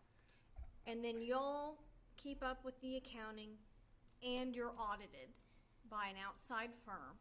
Yes. Same firm that applies to the city. What other, I'm certain that y'all's department has multiple levels of checks and balances all throughout it. Yes, anything that goes through on a PO requires the department director to input it. It requires my sign off on it, and it requires the city manager. If it's a payment authorization, which is what we use like on your contracts, it requires two signatures. So and one of them is an ODC board member. And so, as far as fears of embezzlement go, we know that there can be bad actors. But the city has set up its finance department to make that as Internal difficult. controls, yes. There's absolutely. internal controls, not only on ODC funds, but on city funds as well. And that is tested by the auditors each year. See, and I think having the same auditor is a benefit, not a problem, because you've got them looking for those issues where it should have been in this fund, but it was in this fund. To me, Let me ask this question. Does the city have internal audit and external audit, or is it just you only do Just the external. external audits? So if, by the way, I don't like the idea of another checking account, just FYI, but If we were to do a separate checking account, what would you provide to an audit firm to do their financial audit for, because we do have a financial audit specifically for ODC, correct? Yes. What would you provide them in that case that you don't provide them today? They still have to go through all your records and all your, They still, every it's still GL gonna be entry. accounted for as a fund within the city. Okay? It's still gonna, create the same financial statement that we produce for y'all now. I mean, this financial is produced from the fund accounting, the different accounts within the fund. They would have a separate bank account to look at is all that would be different. Cindy, can I ask and see if it doesn't at least put this issue to bed for today? Would it be possible to do some research into what effect it would have if a separate checking account was opened under the city for ODC funds? And then you can tell us how that would change your processes so that we can evaluate it and lay it to bed for today. Maybe we pick it up, put it on the agenda for the next meeting. Yeah, I agree. Yeah, for sake of time, we need to certainly move on. Well, I'd like to look at it further later on, though. yeah, well, and I want to make a comment here. These are the types of discussions that I think are productive. If you raise an issue of concern, then we ought to have those discussions and make sure everybody's comfortable with what's happening. So don't misunderstand the, comments, negative or positive. I think these are productive discussions. So. And I want to chime in light of your comment, things I've heard earlier today and things I've heard in the past. I totally agree with you because, Chris, there are times when there have been things that have come up and it's triggered thoughts that we may need to look at it, Yeah, right? yeah. I mean, we can agree not to disagree about things, so no, I appreciate it. And I want to reiterate, this is not an indictment on you guys at all, okay? No, let me stress, I think Cindy and Larry do a great job. Like I said, anytime I've had a question, they have been Johnny on the spot. I've got information quickly, and it's been accurate. So thank you for that. Anything else? Any other questions? Not a question, but Chris, we do have the current law, the current citation with revisions from code. It's chapters 501 through 507 of the local government code. Ooh, that's a lot. That's the statutory authority for our entity. Okay, I'll peruse through that. Thank y'all. Okay, thank you. Thank you both. One more. This is off checking account. Another question. Investments.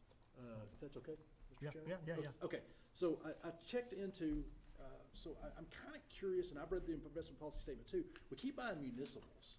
Municipals obviously normally tax deferred.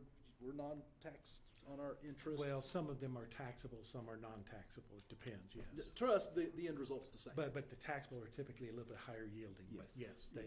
it's the same to us. Right, so the one you bought that matures July the 1st, it pays us 20 basis points, and which I didn't understand a 6-month. I mean, we've got a pretty clear idea on when all of our obligations are, but I'm looking at one-year U.S. Treasuries, considered the safest you can do. I mean, we could do 30-day Treasuries, I guess, but one-year U.S. Treasury is paying 78 basis points.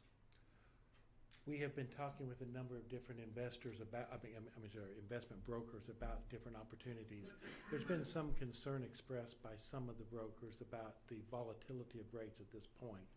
And I think you can even see by the fact that the one we bought in December was over 3 times the rate of the ones we had bought back in December.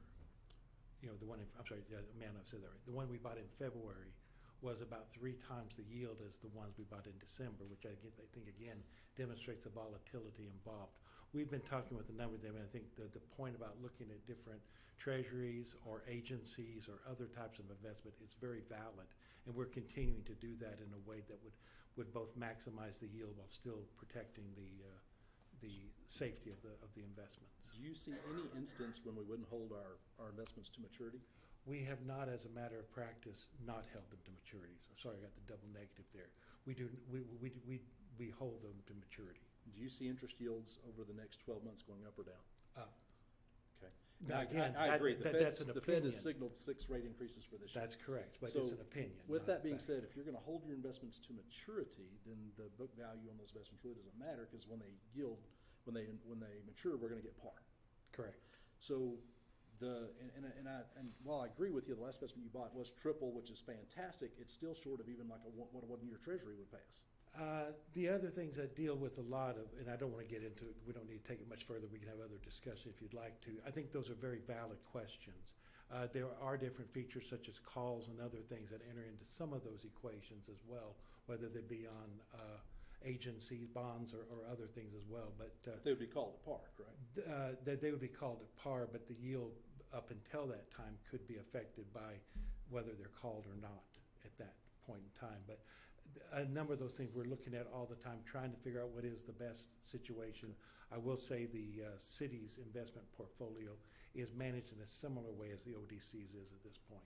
Well, I'm gonna kind of tell you like my grandmother used to tell me, just because all your friends go jump off the cliff doesn't mean you need to jump with them.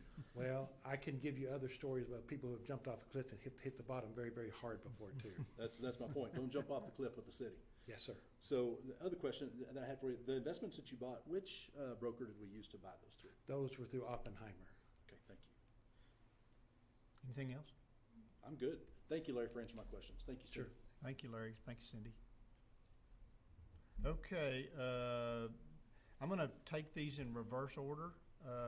I'd rather take item number 7 before 6.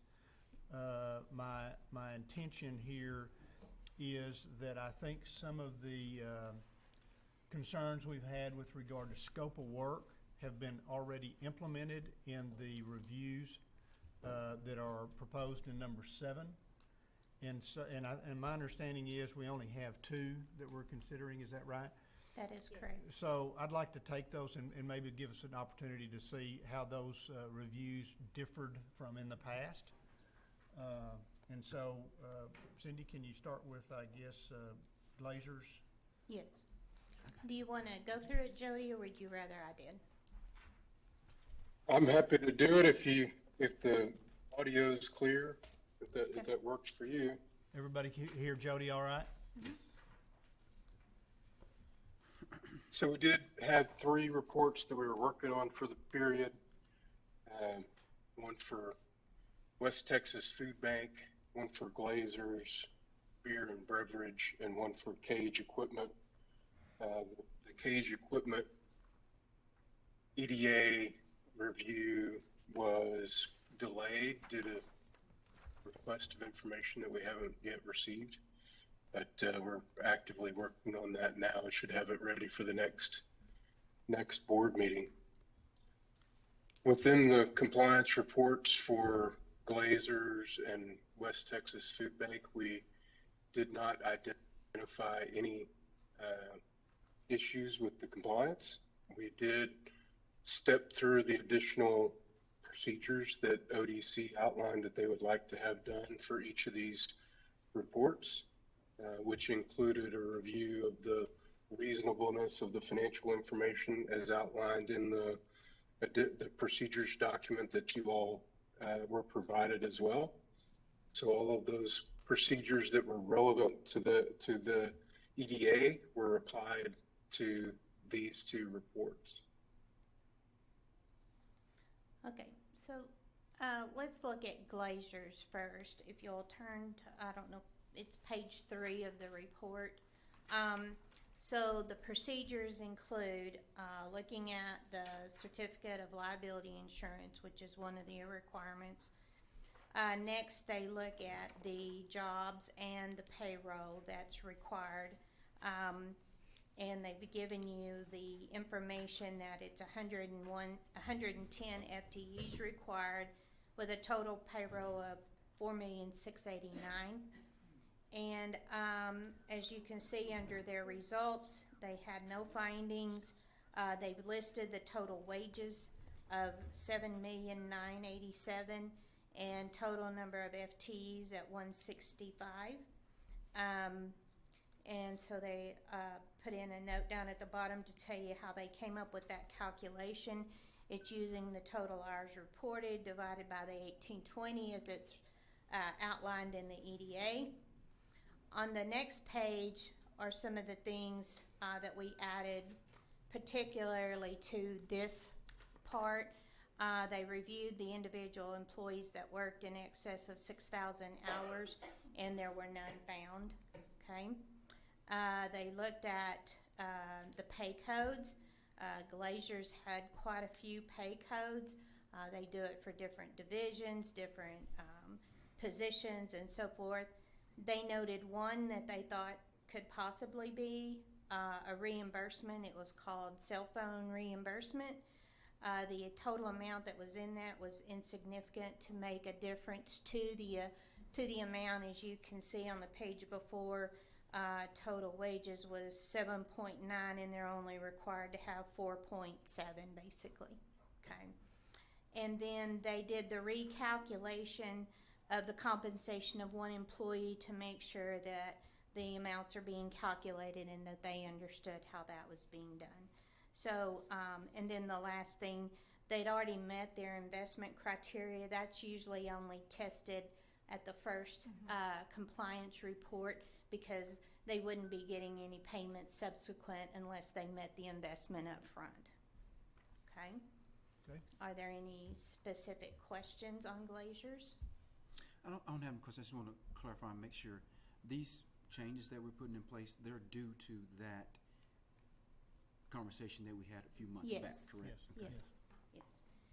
We have not adopted a new agreement yet. That is on the agenda, but they went ahead and put them in place on these reports.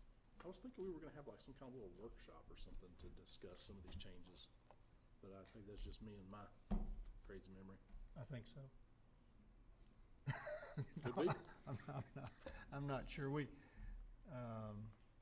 I don't remember that. But I don't remember any workshop, Yeah, yeah. but I do remember that we were going to make some changes. So. yes, and that'll be item 6 in the agenda. Okay, and the reason for that is I thought maybe we would have some input on that. And I mean, we did a little bit in that meeting, but I thought we were gonna discuss it. Well, here's what's gonna happen.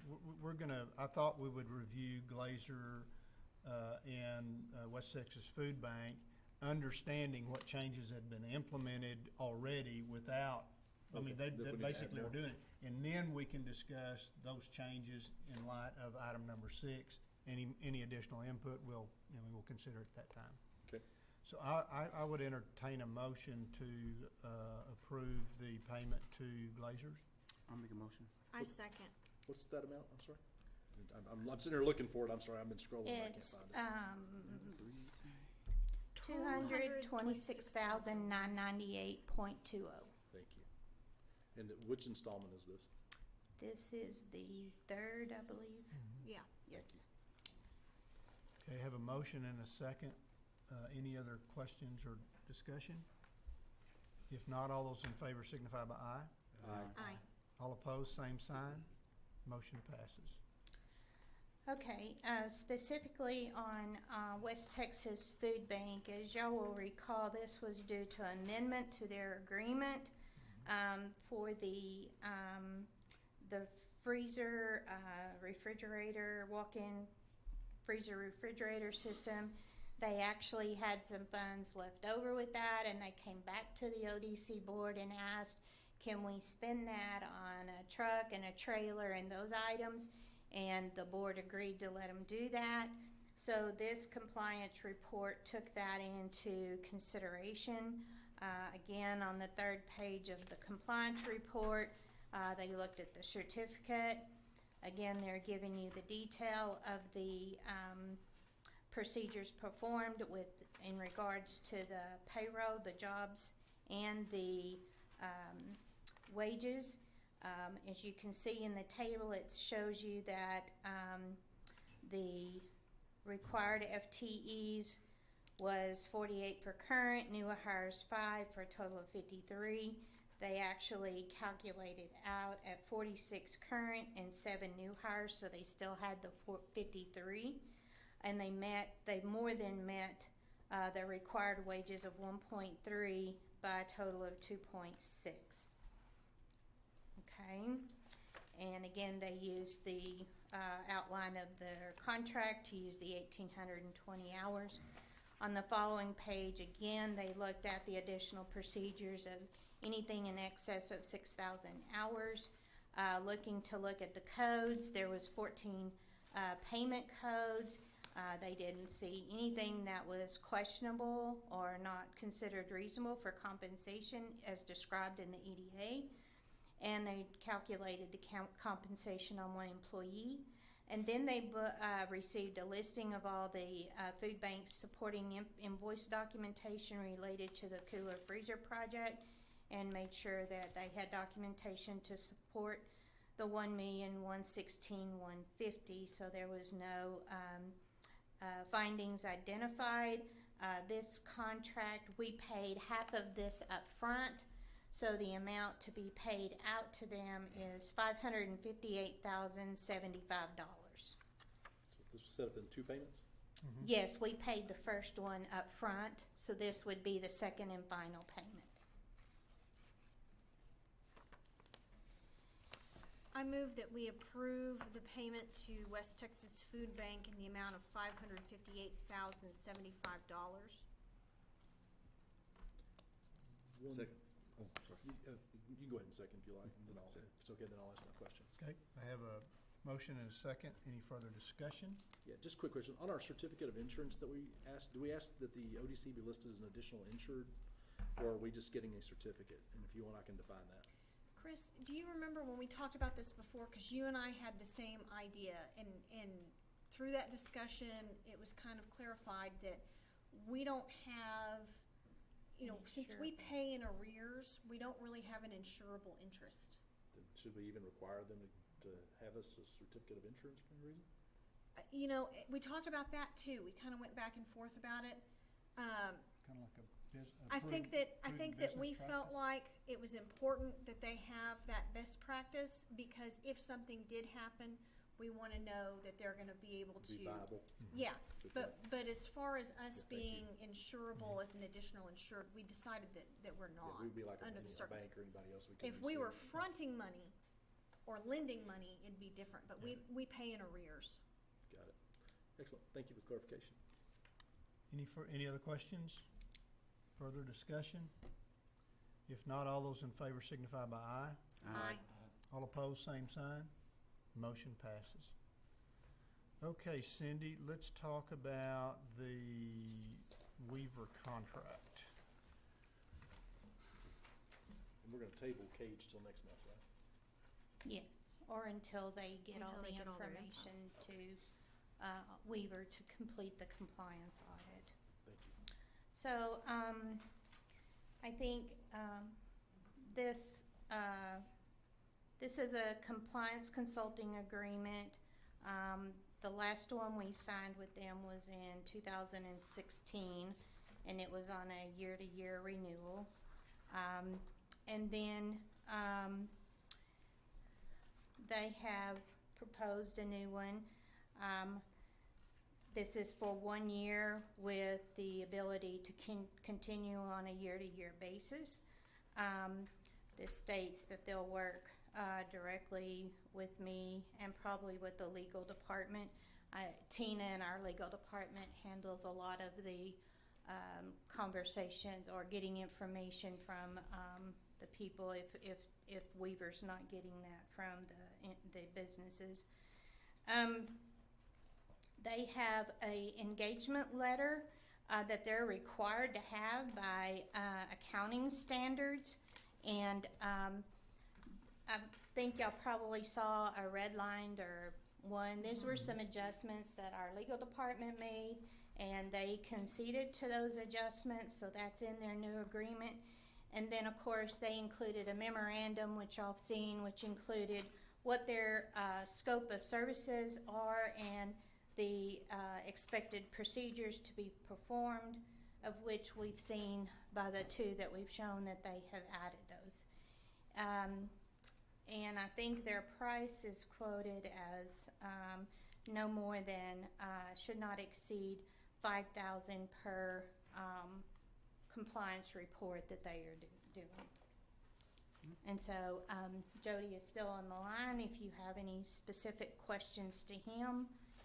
And that's my Does this agreement pertain to our annual audit of ODC No. as well? Or is that a different? That's It's a different- separate. And these are completely different divisions of the Weaver firm. Yeah, I think the material part. Yeah, for my me- practice is separate from the audit practice. We're separated. I'm not And it has to be involved with kept. with the audit of the city or ODC at all on the financial side. I think the material change to me is the reasonableness test so it's a deeper dive into the numbers, which is, I mean, I think that's what we were looking for, so that if there was something that looked out of whack, you know, they would pursue that and determine, is that reasonable or not, clarify it, define it, whatever it takes. And then the agreement references the engagement letter. So what's here in front of you is a 1 year, I believe, it has a 1 year term. And one of the things that Chris had brought up at one time, I think there was a consensus that we certainly wanted to request proposals for this, now that it's been in place for a few years. My suggestion, at least to consider, would be trying to get the RFP put together, the list created, the RFP sent out, RFPs returned, and something to the board for a decision prior to the end of the term. And I think there's a sense of urgency with regard to moving faster than 1 year. So maybe we could consider a 6-month term, a 7-month term, 8-month. I don't know what the magic number is. The board can come to some kind of consensus, but those are my comments. Well, I think based on, I'm sorry. Go ahead. I think based on where we are today, it'd be more in line with the seven months, just so we can finish out our actual fiscal year, right? That'll take us through our fiscal year. Yes. Okay. Cindy, how long does an RFP take? If y'all were to start it today, how long? It generally takes probably almost 3 months. Okay. And it's if it falls within time frame for it to come before the board at the once a month board meeting, so. So is this all doable? I mean, is it doable to basically say 7 months? I'm not That'd get us sure. through. We got auditors in. I mean, we can start on this and probably in a couple of months and get the RFP put together. Do y'all want to review the RFP? Do y'all want to just leave it to us to do the RFP? Does it need to come back to the board for approval? Couple of questions. So, Yeah. one, hasn't Weaver already agreed to a month to month? And if so, what would behoove ODC to locking in for 3 months, 5 months, 6 months? If there is a benefit, well, please. Yeah, let me answer that first, and then you can chime in. Somebody's blowing a horn over there, or what? It's drilling. Oh. So, I believe that because the contract references the engagement letter, I think it's important that new terminology, the new scope of services that's in the engagement letter be incorporated into a new agreement.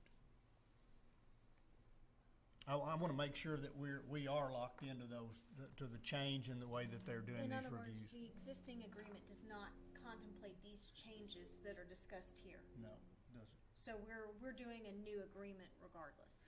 And Chris, I understand where you're coming from, but the question I have is, we're talking 7 months. We're probably at least 3 months for an RFP. That's if we start today. Chances are we're not starting today. So let's say we don't start for another month or two. We're 5 months in, so we're only talking about 2 months that we'll be talking about. I mean, that's And kinda I my would thought. remind you that these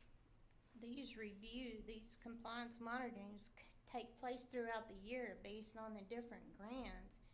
And so you don't want them starting one and not completing it. So, I mean, we can start the process. I would say stay with the 1 year term. just to cover anything that may not be done, and we go through the RFQ process, or RFP, whichever we want to use, and go forward with that. But they're still going to have to finish up any that they've started. Yeah. We don't Isn't want that the a risk? gap, in other words. Well, that's a risk no matter what. Whether we do a 7th month or 12th month, there's a possibility that will happen. Well, right? yeah, Okay. right. And I guess. But this leaves you under contract with them so they can finish what they're doing in the process. Right. I think the sense of urgency just is. I think we talked about getting something done last year, if I'm not mistaken. But it wasn't regarding this, I think it was regarding advertising, but Or was it whatever. just? Okay. Yeah, that's when we asked that, any new contracts come up, please give us 5 months advance notice, so we have plenty of time to get the RFP and for Cindy's team to do her thing. Are we only we're paying them per audit, correct? Yes. Then, Let me make one additional comment, so it doesn't get biased. I do believe that this board wants to look at the RFP. yeah. Okay. I think that we'd like to look at it. And so I'm good with a 6 or 7 month contract, that's cool. Okay. I would just like to, when we put this out for the RFP, what I've seen in the past is we post it on the bulletin board, and then nobody ever looks at the bulletin board, and therefore we don't get anybody that bids the contract. How do you? That's not true. I would like to see us take it a step further and literally find, there are good qualified, and Weaver is as well, please, don't say that. I mean, I think Weaver's a great firm. I'd like us to reach out to some of these auditing firms that audit cities and committees like the Odessa Development Corporation, and really say, hey, we've got a package we'd like for you folks to quote this. I nominate Chris to be in charge of that. Be more than happy to. What's That, Chris? Yeah. What's the what's the process? The process is our purchasing department, who's in charge of procurement, prepares an RFP. We review it with them since we're finance. And it's put out, it's advertised, it's put out on our website, it's sent to accounting firms, it's posted in the newspaper. In our procurement standards, we have to post in the newspaper. So it's not just put out on a bulletin board. Can I just be looped in? Would that be okay? And I can report to you guys? Works for me. I'm okay with that. I don't have a problem with it. So you want to do 6 months, 7 months? What's better, Cindy? I like Chris Cole's idea of getting us through our fiscal year, because that's when we start over with all of our contracts. Was that a motion, Chris? That'd be my motion. That's not the contracts you're talking about, though. I'm just enlightening that, because your contracts are with your economic development people. Your compliance contracts are who you're giving money to under business Yeah, incentives. but we're talking Those about our Weaver contract. Okay, but those contracts have different times all throughout the year. Yeah. Contracts. Okay. Yeah. It won't matter to our It's, fiscal year. it's It's a kind good of thought. semantics for me. I'm still at 7 months, so. Yeah. I got one more question. Jody, I mean, is there any issues with a 7-month term? We can make the term whatever the board would like it to be.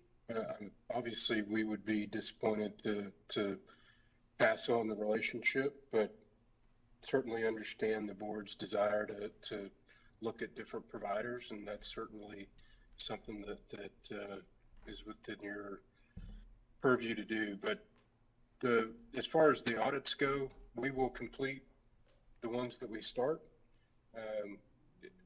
You can make the term whatever you would like to be.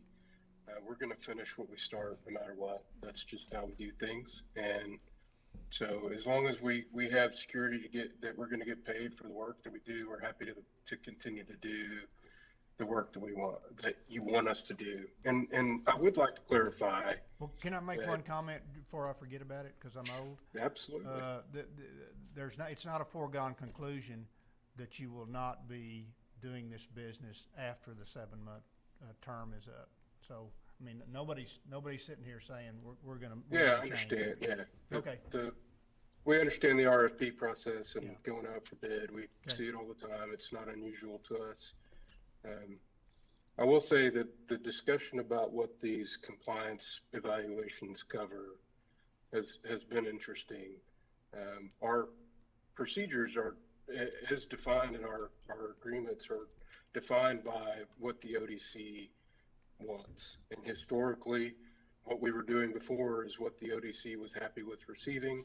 And that's the extent of the work that we were performing for the scope of work that was defined.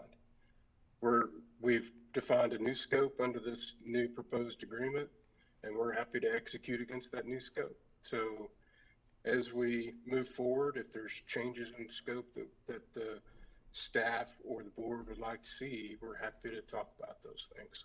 Great. Any other questions? Discussion? Did I get a second? Did you second? I don't think some, I don't think, Chris motioned Chris. and Jay seconded, didn't he? I didn't second. no, I didn't think he did either. Oh, sorry. I'll second. I was Okay. gonna say, okay. I have a motion and a second to execute this contract with a seven-month term. Any further discussion? If not, all those in favor signify by aye. Aye. All opposed, same sign. Motion passes. Thank you. Thank you, Cindy. Let's see where we're at. Okay, consider appointing, I'm gonna take these in reverse order too. Consider reappointing 3 compliance members, that's number 9, we'll come back to number 8. The 3 compliance committee members who are up for renewal are Chris Walker, Blake Batt, and It's in there somewhere. I don't want to go back and find it for me, if you don't mind.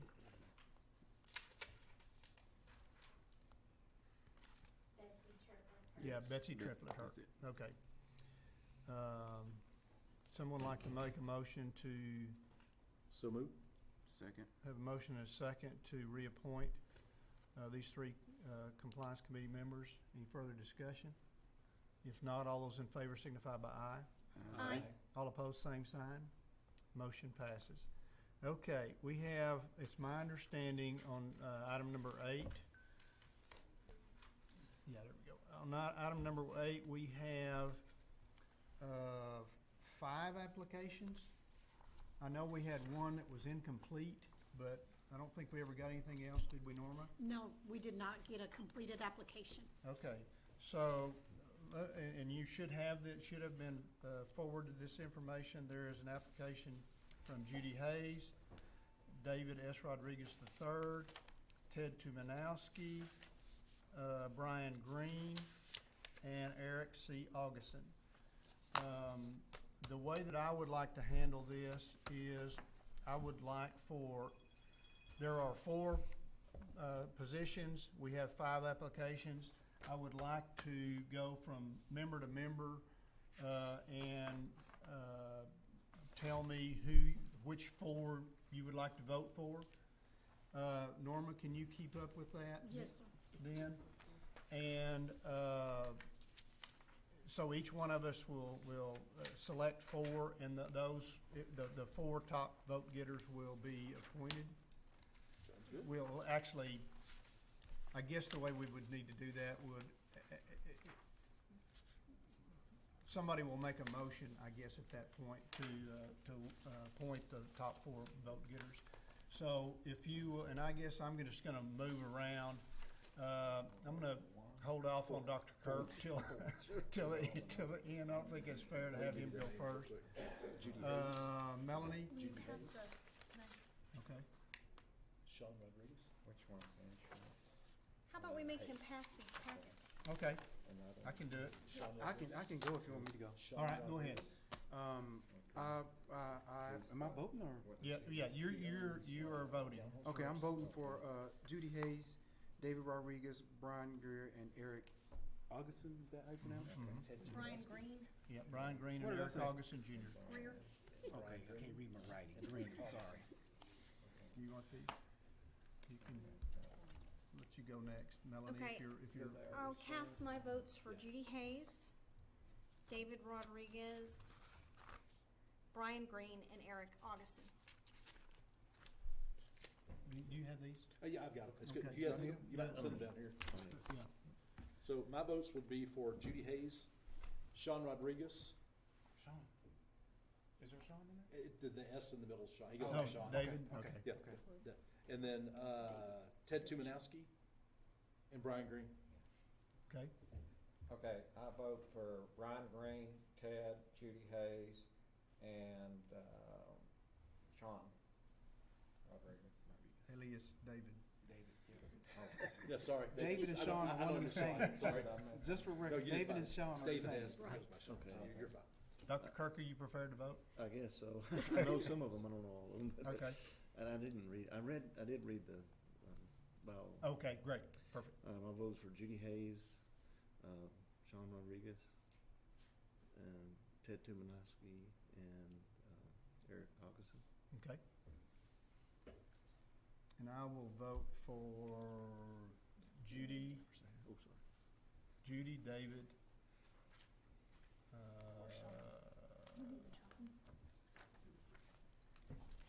Judy, David, Brian, and Eric.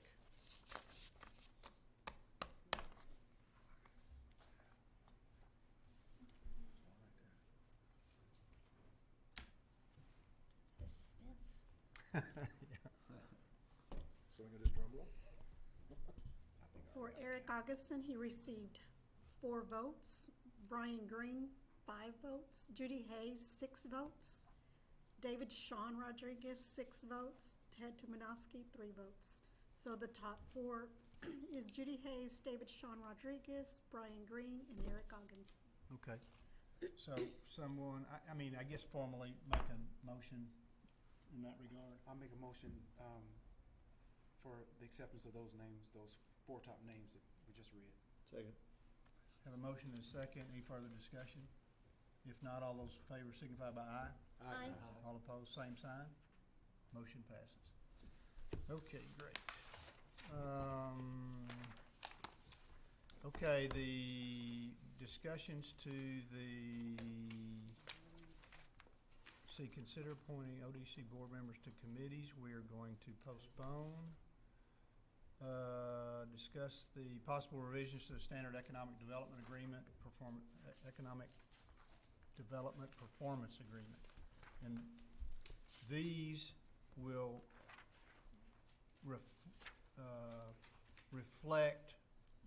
primarily reflects the definition of compensation, if you recall. Cindy, do you want to speak to this, or, I know you're tired, but.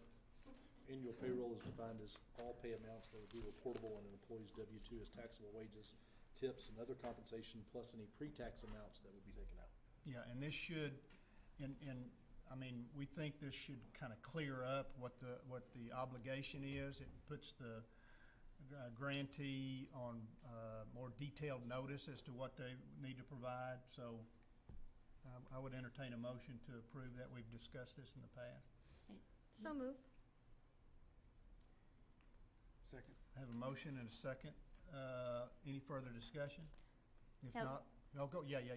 I'm sorry. I made you get up here, didn't I? Yeah, you made me come up here, so now I get to talk. You're doing this on the changes going forward. Correct. Everyone recognizes that. That's correct. So But- contracts already in place, this does not affect. This is, well, it's a good point. What we talked about doing potentially was Natasha sending a letter to all of the contracts that are in place as of today and saying that in the review of compensation, this is what we're determining is the definition. Oh. And we don't think we'll have any pushback on it because we think it's pretty common it's sense, probably what they're logical. doing anyway. Yeah, they'll probably do it anyway.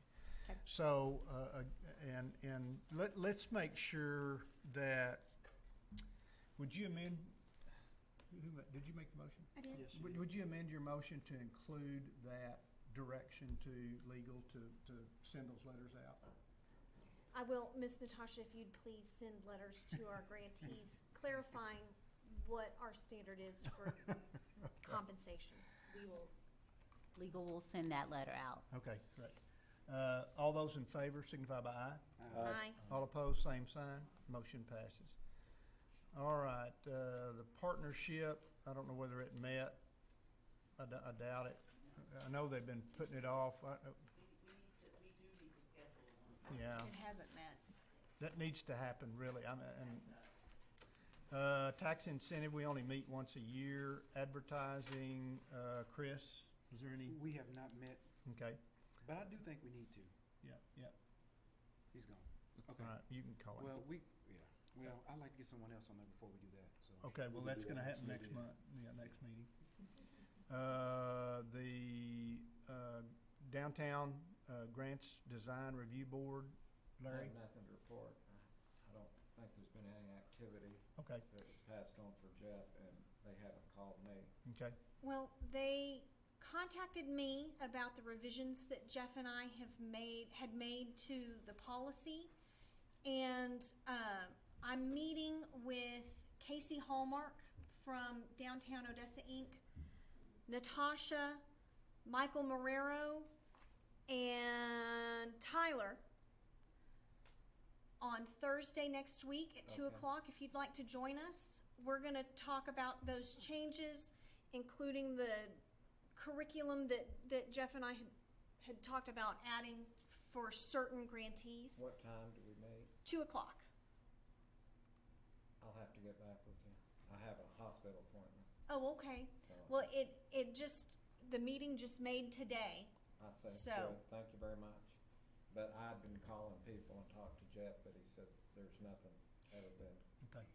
Yeah, we haven't been able to finalize those changes yet, but I expect after the meeting next week that we ought to be able to I guess finalize. on my report is Jeff didn't have anything, so I didn't. Ms. Robertson, we've sent those changes out several times, and when we verified your address, your email address the last time, we resent those changes out. So Somebody you should today- have a copy. Somebody called with the wrong email address today or yesterday from the city. Well, that wouldn't be the No. legal office. Have you been receiving our emails? Yes, I have, Okay. but I may not have recognized the name or something if it. We haven't had any bounce back in legal, but we haven't contacted you, Tina, in the last few have not? days. Legal has Okay. not. Yes, sir. Okay, thank you. Okay, citizen comments on non-agenda items. Are there any citizens who would like to comment on a non-agenda item? All right, hearing none, and then at this time, we will adjourn the meeting at 4:05. Thank you all. Thank you. I think you're supposed to ask for a motion, but you do it.